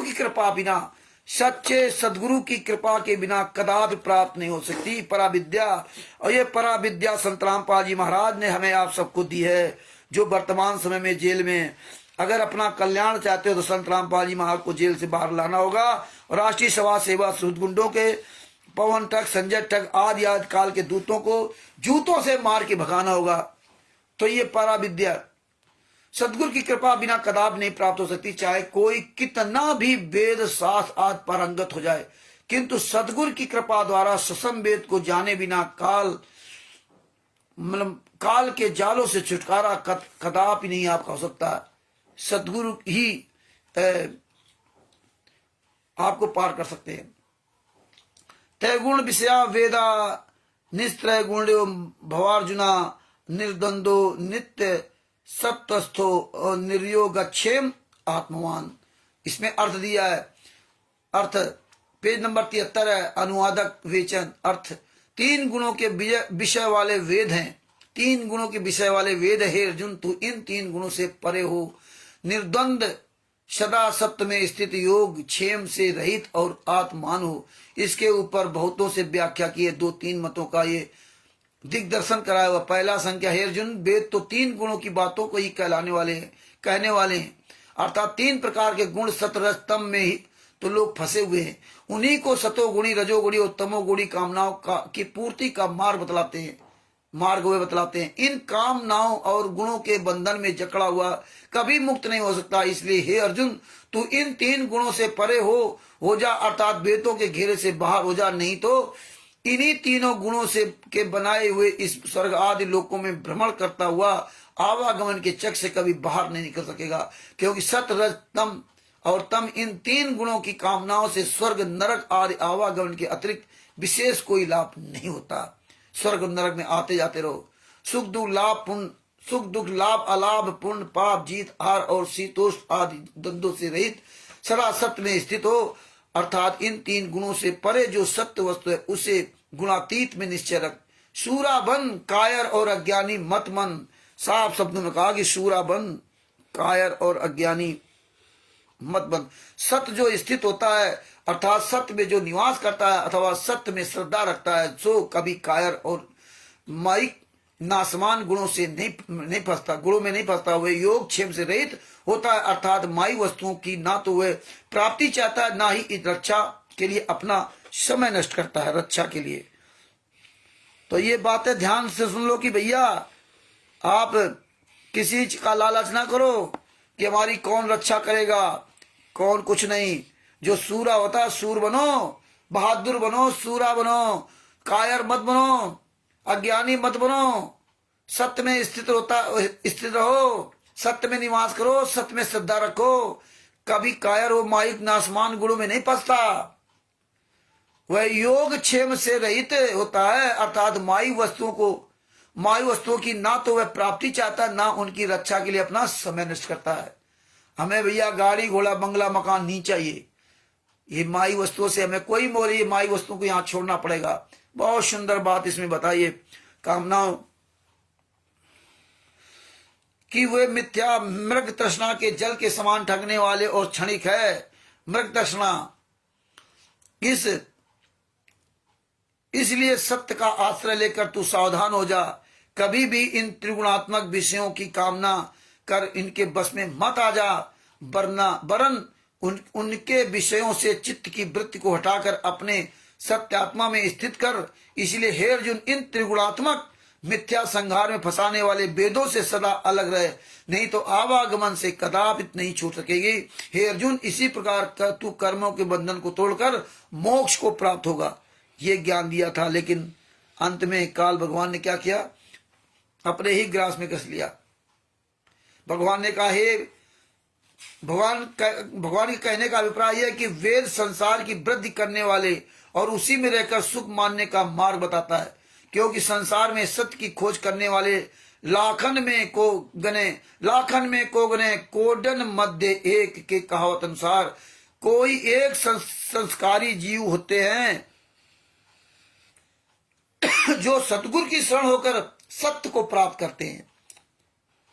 हर जगह सतगुरु बताया, हर जगह सतगुरु की शरण में खोज करके ये अनुवादक था। पेज नंबर 73, सतगुरु की शरण होकर सत्य को प्राप्त कर अच्छा सुख को पाते हैं। नहीं तो संसार में अधिकांश मनुष्यों की रुचि सतोगुणी, तेजोगुणी और तमोगुणी होती है। इससे यथार्थ सत्य की चाहना ना करके गुणों की प्रेरणा से स्वर्ग आदि से लेकर सांसारिक नासमान सुखों की ही कामना करते हैं। ये नहीं कि वे इन्हें नासमान ना जानते हो, नहीं, वे इसे नासमान भी जानते हैं। हम आप सब जानते हो कि जितना देख रहे हो सब नासमान है, क्योंकि संत रामपाल जी महाराज ने अच्छी तरह से पढ़ाया, लेकिन फिर भी हम इसमें उलझे हुए हैं। नासमान है, आप ये सब जानते हो, फिर भी आप इसमें उलझे हो। जानते हो कि हमारा कुछ नहीं है, लेकिन रात दिन माया इकट्ठा करने में लगे हो, क्योंकि जिन वेद और शास्त्रों का वे आश्रय लेते वही स्वर्ग आदि तथा अभिमानी ब्रह्मा विष्णु ब्रह्मा इंद्र आदि देवों को समय पाकर नासमान बताते हैं।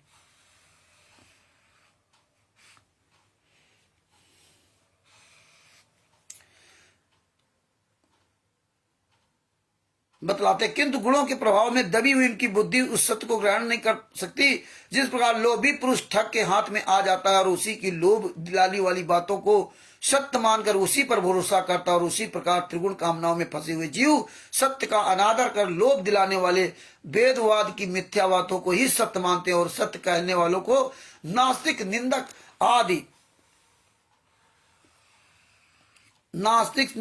आदि विशेषणों से स्मरण करते हैं। इसी बात को भगवान कृष्ण इसी तीसरे अध्याय के श्लोक नंबर 42, 43 और 44 में इसी प्रकार वर्णन किया। सब पूरा इसमें वर्णन दिया है। भगवान श्री कृष्ण का इसमें विवरण बहुत अच्छा दिया हुआ है। और आगे आपको सुनाते हैं परमात्मा की दया से पेज नंबर 67 पर।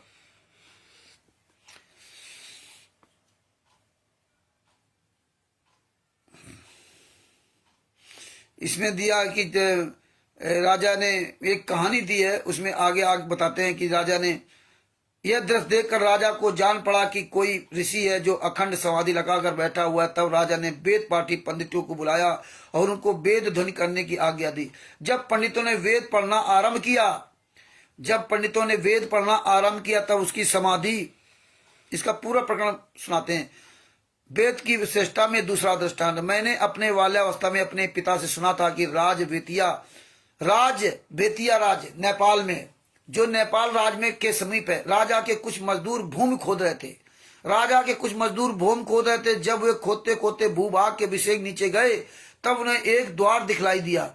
उसका समाचार राजा को दिया गया। राजा स्वयं उस स्थान पर आए और द्वार के खोलने की आज्ञा दी। लोगों ने द्वार खोला तो देखा कि एक कोठरी में एक मनुष्य आसन पर बैठा है, आसन मारे बैठा है।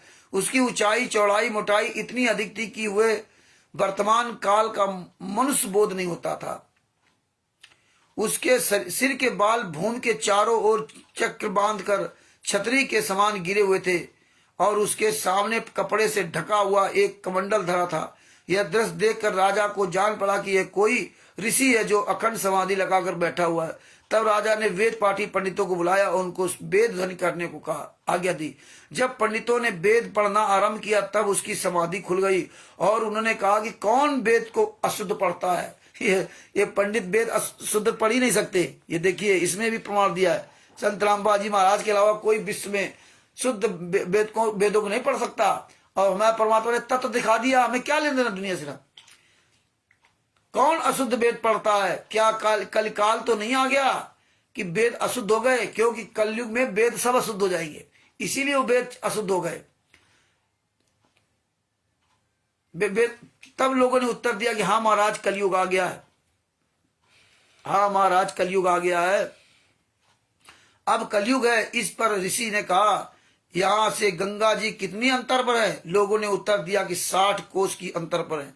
फिर उसी ऋषि ने पूछा कि गंगा जल कैसा है? लोगों ने कहा कि जैसे सब जल है। तब उसने अपना कमंडल लोगों को दिखलाया और कहा कि जब गंगा इस स्थान पर, इस ध्यान से सुनना, बहुत अच्छा प्रकरण है, जब गंगा, अब गंगा नहीं है, ये देवी पुराण में आपको बताएंगे गंगा जी कैसा क्या, उसमें भी प्रकरण दिया हुआ है।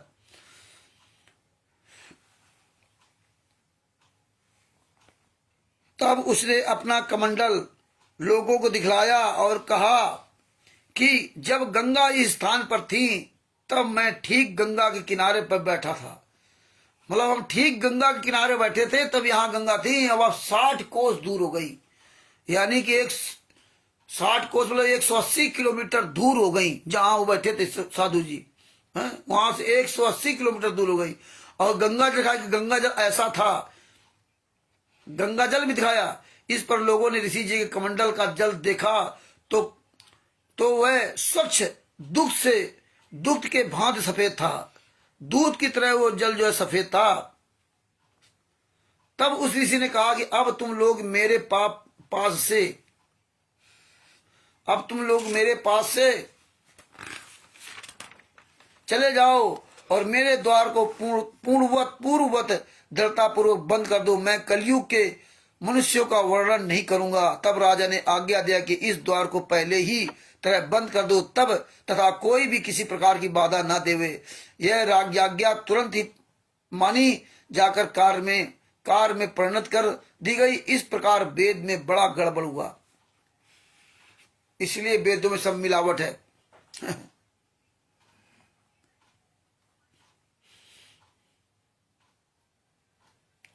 तो इस तरह इसमें सब पूरा प्रकरण दिया है। इसमें दिया वास्तव में वेद का कोई अंश किसी ने लिया, कोई अंश किसी ने लिया। जैसे यज्ञ इत्यादि का अंश ब्राह्मणों को मिला, जिसके द्वारा वे अश्वमेध गोमेध इत्यादि करते हैं। वेद का दूसरा अंश जैनियों को मिला।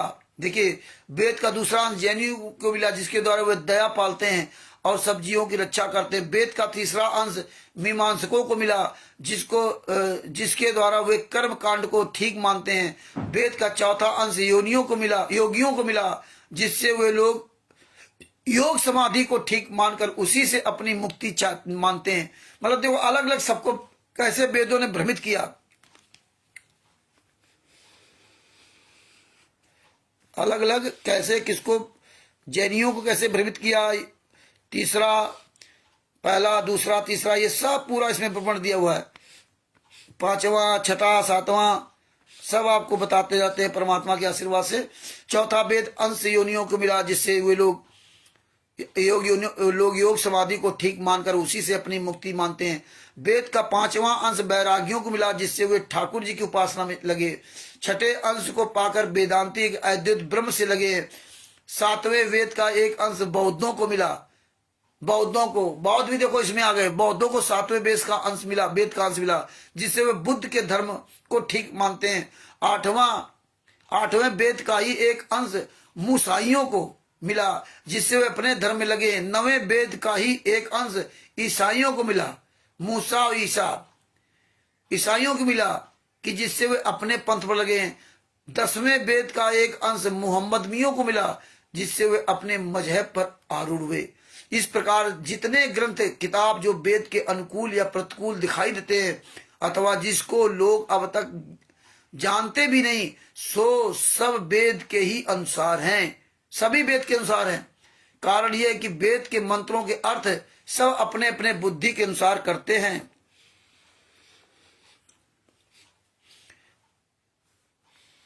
संत रामपाल जी महाराज जी जो तत्व था वो निकाल कर दे दिया, और वेद के मंत्रों का एक एक सटीक उन्होंने अर्थ किया।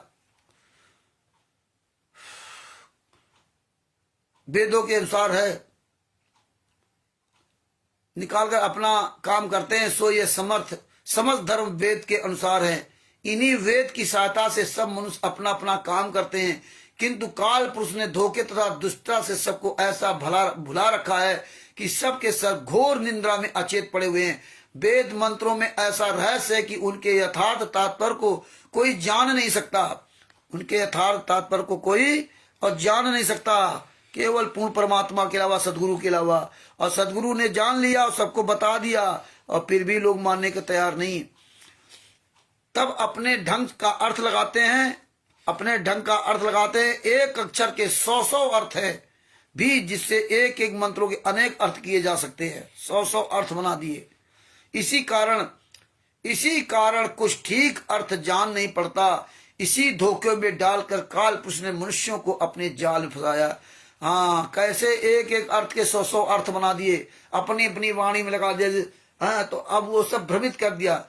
इसी तरह राष्ट्रीय समाज सेवा समिति गुंडे किस तरह से बढ़िया लोगों को फंसा करके ना संत रामपाल जी महाराज ज्ञान को गोबर करने में लगे हुए।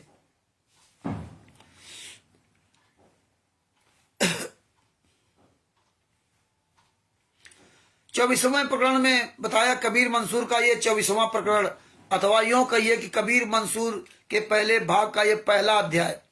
साधारण पढ़े लिखे कबीर पंथी और अन्य संप्रदाय के लोग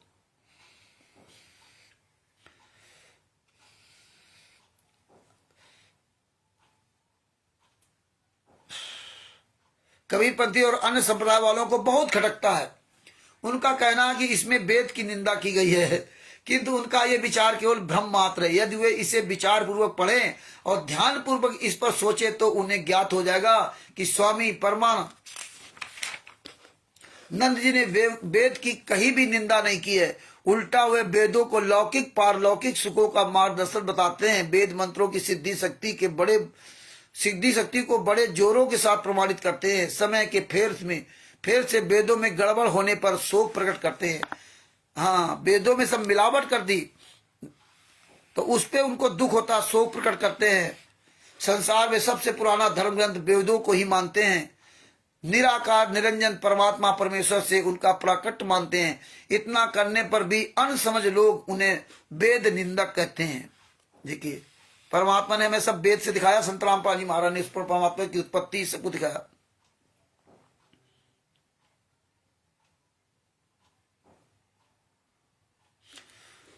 तो इस तरह से इसमें परमात्मा ने हमें बहुत कुछ प्रमाण दे रखे हैं। आप सब जो ना ये सब पढ़ें और सब आपको तब अच्छी और समझ में आएगा। अब क्या क्या आपको सुनाएं, ये बहुत इसमें कुछ दिया हुआ है।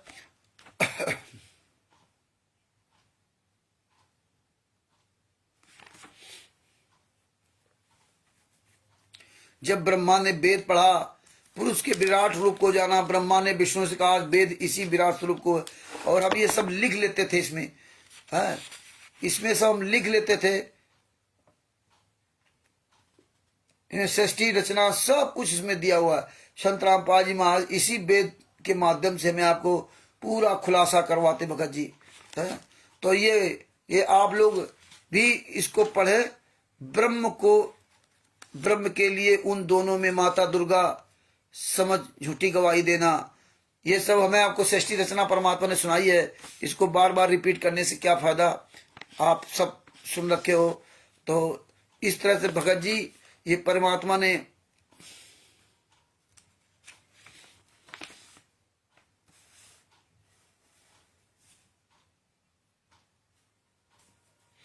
इसमें 42वां प्रकरण और आपको बैकुंठ का परमात्मा की दया से जो दिया है उसकी बात बताते हैं। बैकुंठ पृथ्वी से 8 सहस्र योजन ऊंचा है। बैकुंठ जो है पृथ्वी से 8 सहस्र योजन ऊंचा है। ये 60 है, 60 सहस्र योजन ऊंचा है। और दक्षिण और पूर्व के कोने में कोने पर ध्रुव भक्त का निस्थान है। उसके दक्षिण और पश्चिम कोने में अग्नि देवता रहते हैं।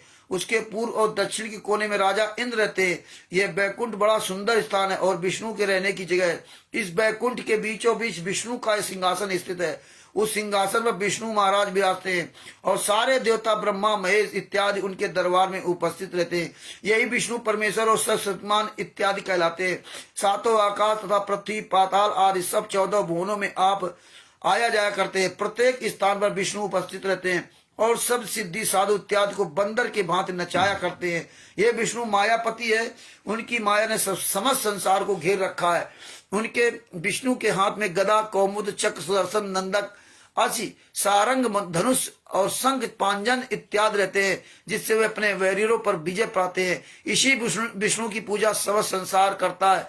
जहां जहां कठिनाइयां आ पड़ती वहां गरुड़ पर सवार होकर विष्णु महाराज आन उपस्थित होते हैं और उस कठिनाइयों को सरल करते हैं। आपकी सवारी का गरुड़ ऐसा शीघ्रगामी है कि एक पल भर में 1.25 लाख योजन उड़ जाता है। शब्द दीव पृथ्वी आकाश सब मानो आपके चरणों के नीचे है और बैकुंठ में बैठकर सब जीवों की एक पाप पुण्य के हिसाब करते हैं। चित्रगुप्त जी आपके मंत्री हैं, सबके पाप तथा धर्म का खाता आपके पास रहता है। विष्णु महाराज की आज्ञा से कोई नरक, कोई बैकुंठ और कोई परम धाम को जाता है। सब देवता ब्रह्मा, शिव, कुबेर, इंद्र इत्यादि विष्णु की सेवा में सदा उपस्थित रहते हैं। यह बैकुंठ सुमेर पर्वत के शिखर पर अत्यंत सुंदर बना हुआ है। विष्णु बैकुंठ तथा सभी स्थानों पर व्यापक है। तीनों लोकों के कर्ता धर्ता आप ही है। जब कोई जीव पृथ्वी पर मरता है तब विष्णु के सामने उपस्थित किया जाता है और आप ही की आज्ञा से पाप पुण्य का फल भोगता है। तो भगत भाइयों, इस तरह से गरुड़ पुराण को, ये गरुड़ पुराण का ये मंसूर, कबीर मंसूर, ये स्वसम वेद 5वां वेद, ये बहुत मोटा वेद है और इसमें ये 1344 पेज से भी ज्यादा पेज इसमें है।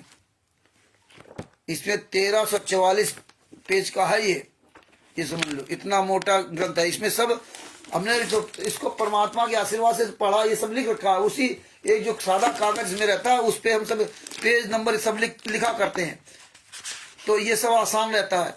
ये सब इसी में हमने सब पूरा लिखा है, किस पेज पर क्या हुआ है, क्योंकि पढ़ा है, शुरुआत में पढ़ा है, इसीलिए ये परमात्मा ने पढ़वाया, तभी आपके समक्ष ये बोल पा रहा हूँ। सब निशान लगा रखा हूँ, लिख रखा हूँ। तो ऐसे नहीं कि ऐसे जो है बोल दिया। ये जब होगा तो कभी न कभी आप पढ़ोगे। तो ये सबसे मेन चीज जो ये गाने बजाने का परमात्मा ने हमें सिस्टम दूर करवाया गाने बजाने से, तो ये सब संत रामपाल जी महाराज ने मुझे इस कबीर मंसूर में दिखाया। तो भाइयों, अपने भाई बहनों को, जो जगत के लोग, उनको भी बताओ कि भैया गाना बजाना छोड़ दो। ये सब आपको काल ब्रह्म, ये दुर्गा फंसा रखी है। अपना कर्तव्य करिए, परमात्मा सब देख रहा है। तो भगत भाइयों, इस तरह से ना ये जो कबीर मंसूर का प्रमाण, यहीं से अपनी बात समाप्त करते हैं। आगे आपको बताते हैं, ये जो ज्ञान अमृत शरण का 20वां पुस्तक है, इस पुस्तक में सभी केसों का जजमेंट दिया हुआ है। ये बिहार के सीनियर एडवोकेट शशिभूषण जी के द्वारा परमात्मा ने पुस्तक लिखवाई है। ये बिहार के सीनियर एडवोकेट शशिभूषण जी, जिनका मोबाइल नंबर 9931592093, उनसे पुस्तक प्राप्त कर सकते हैं। और जो भाई बहन परमात्मा के आंदोलनकारी बच्चे, सत साहिब चैरिटेबल ट्रस्ट के बच्चे जो ये पुस्तक दिखा रहे हैं, आप उनसे भी अपने अपने क्षेत्र में प्राप्त कर सकते हैं। पूरे भारत में पुस्तक जा रही, नेपाल में जा रही और पूरे वर्ल्ड में जा रही। जहां ये पुस्तक नहीं पहुंच पा रही वहां पीडीएफ जा रही है। 272 पेज की पुस्तक है, 212 पेज की पुस्तक है। अब हर आदमी इस पुस्तक को पहले फोटो कॉपी करवा के निकलवा लेता है जो बाहर है। तो सब जगह पुस्तक जा रही है। परमात्मा की दया से पूरे इंडिया में तो ढंग से परमात्मा ने प्रचार करवाया। इसीलिए राष्ट्रीय समाज सेवा समिति गुंडे कहते हैं इस पुस्तक को मत पढ़ना, इसको फूटी आंख मत देखना। इसलिए तिमिर दूत, पवन टक, संजय टक के गद्दार, इनके साथ जो लगे वो भी गद्दार इस पुस्तक को देखना तक नहीं चाहते। ऐसी परमात्मा ने पुस्तक बनवा दिया कि इन सब गुंडों के नाक में नकेल डलवा रखी। ये जितने बड़े गुंडे, क्योंकि हराम का लूटने वाले, आज इन गुंडों की औकात नहीं कहीं सामने आ जाएं, एक भी केस के जजमेंट की बात नहीं कर सकते। अब तीनों गुंडे लीला लीला चिल्ला रहे, तीनों गुंडे। तो भगत भाइयों, इस ज्ञान अमृत शरण का 20वां पुस्तक को अच्छी तरह पढ़िए। रोज कम से कम 5 मिनट का वीडियो, लाइव वीडियो डालिए। आप फेसबुक पर लाइव आइए और वही वीडियो अपने यूट्यूब चैनल पर डालिए। सब लोग बोलिए, जितने भी संत रामपाल जी महाराज के से सबसे निवेदन करूंगा कि कम से कम 5 मिनट रोज वीडियो डालिए। और जब आप रोज वीडियो डालेंगे तो एक दिन देखना ये गुंडों को सर छुपाने की जगह नहीं मिलेगी।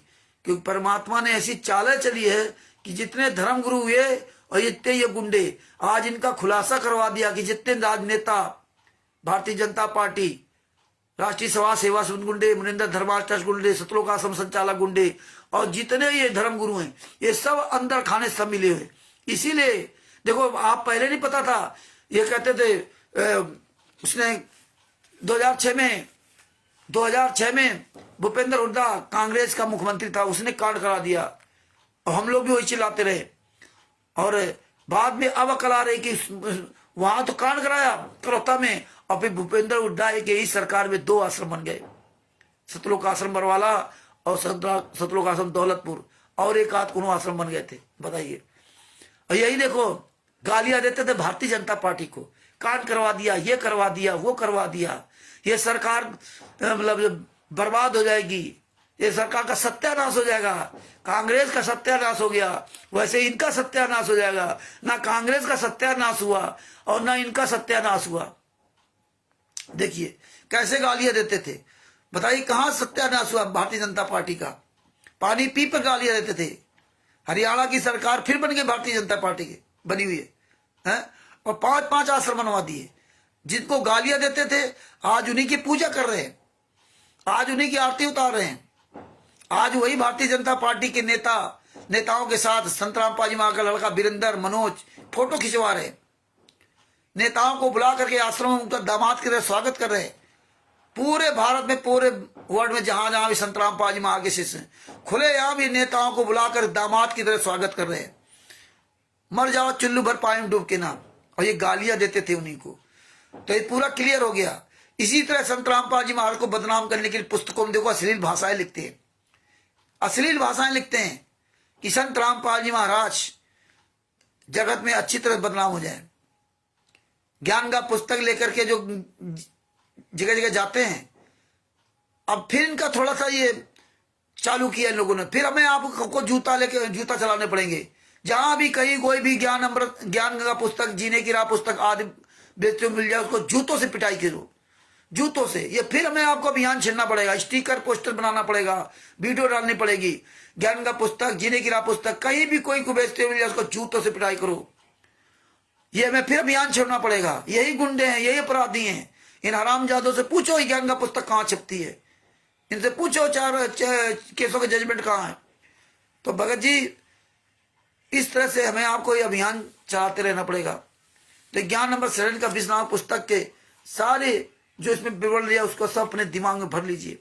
ये पुस्तक आज राष्ट्रीय सभा सेवक गुंडों, उनके साथ लगी संगत, पवन ठग, संजय ठग, इन सब गुंडों के उनके साथ लगी संगत के नाक में नकेल डाल रखा। हाँ, बहुत से लोग तिमिरदूत, पवन ठग, संजय ठग, मैंने आरएसएस से निकल के बाहर आ रहे हैं। वो ज्ञान नंबर 7 का 20 नाम पुस्तक मंगवा रहे, पढ़ रहे। बहुत लोगों ने इनका सबका साथ छोड़ दिया। आप ऐसे ही रोज वीडियो बनाते रहिए। परमात्मा एक दिन सब कुछ दिखा देंगे। और ये बहुत परमात्मा का ये ज्ञान मार्ग हजारों साल चलेगा। संत रामपाल जी महाराज ने कहा था ये हजारों साल चलेगा। तो कैसे चलेगा हजारों साल? ये पूरी छटनी हो जाएगी। जगत वाले और ये जो हमारे संत रामपाल जी महाराज के शिष्य जो बन रखे थे, इन सब का खुलासा परमात्मा करवा देंगे। और खुलासा तो करवा दिया है, लेकिन धीरे धीरे जनता और जाग करके इनको जूतों से मारेगी। जितने धर्मगुरु वो और ये राष्ट्रीय सभा सेवक गुंडे, कवि परमेश्वर भक्ति ट्रस्ट गुंडे, सतलोक आश्रम संचालक गुंडे, फर्जी नामदान संचालक गुंडे, याद रखना परमात्मा ने इस तरह से काम किया कि तुम्हारी पहचान सब जगह हो गई है कि तुम फलाने नामदान संचालक हो, तुम साले विष्णु साहू हरामजादे हो एमपी के, और तुम प्रकाश माली अन्नूदासी हो, तुम पंजाब के नरेश दीपक हो, आदि आदि सबकी पहचान परमात्मा ने करवा दी। तुम नामदान संचालक फला जगह चला रहे हो, जूतों से मारे जाओगे, जूतों से। याद रखना उस समय बहुत जल्दी आ रहा है। सर छुपाने की तुम्हें जगह नहीं मिलेगी। आज ही तुम सर छुपाए घूम रहे हो। आज तुम्हारी औकात नहीं कि कोई सार्वजनिक मीटिंग कर सको, सार्वजनिक ज्ञान चर्चा करो, भक्तों से बुला कर लाइव डिबेट कर लो, बुला करके ना छुपते घूम रहे हो।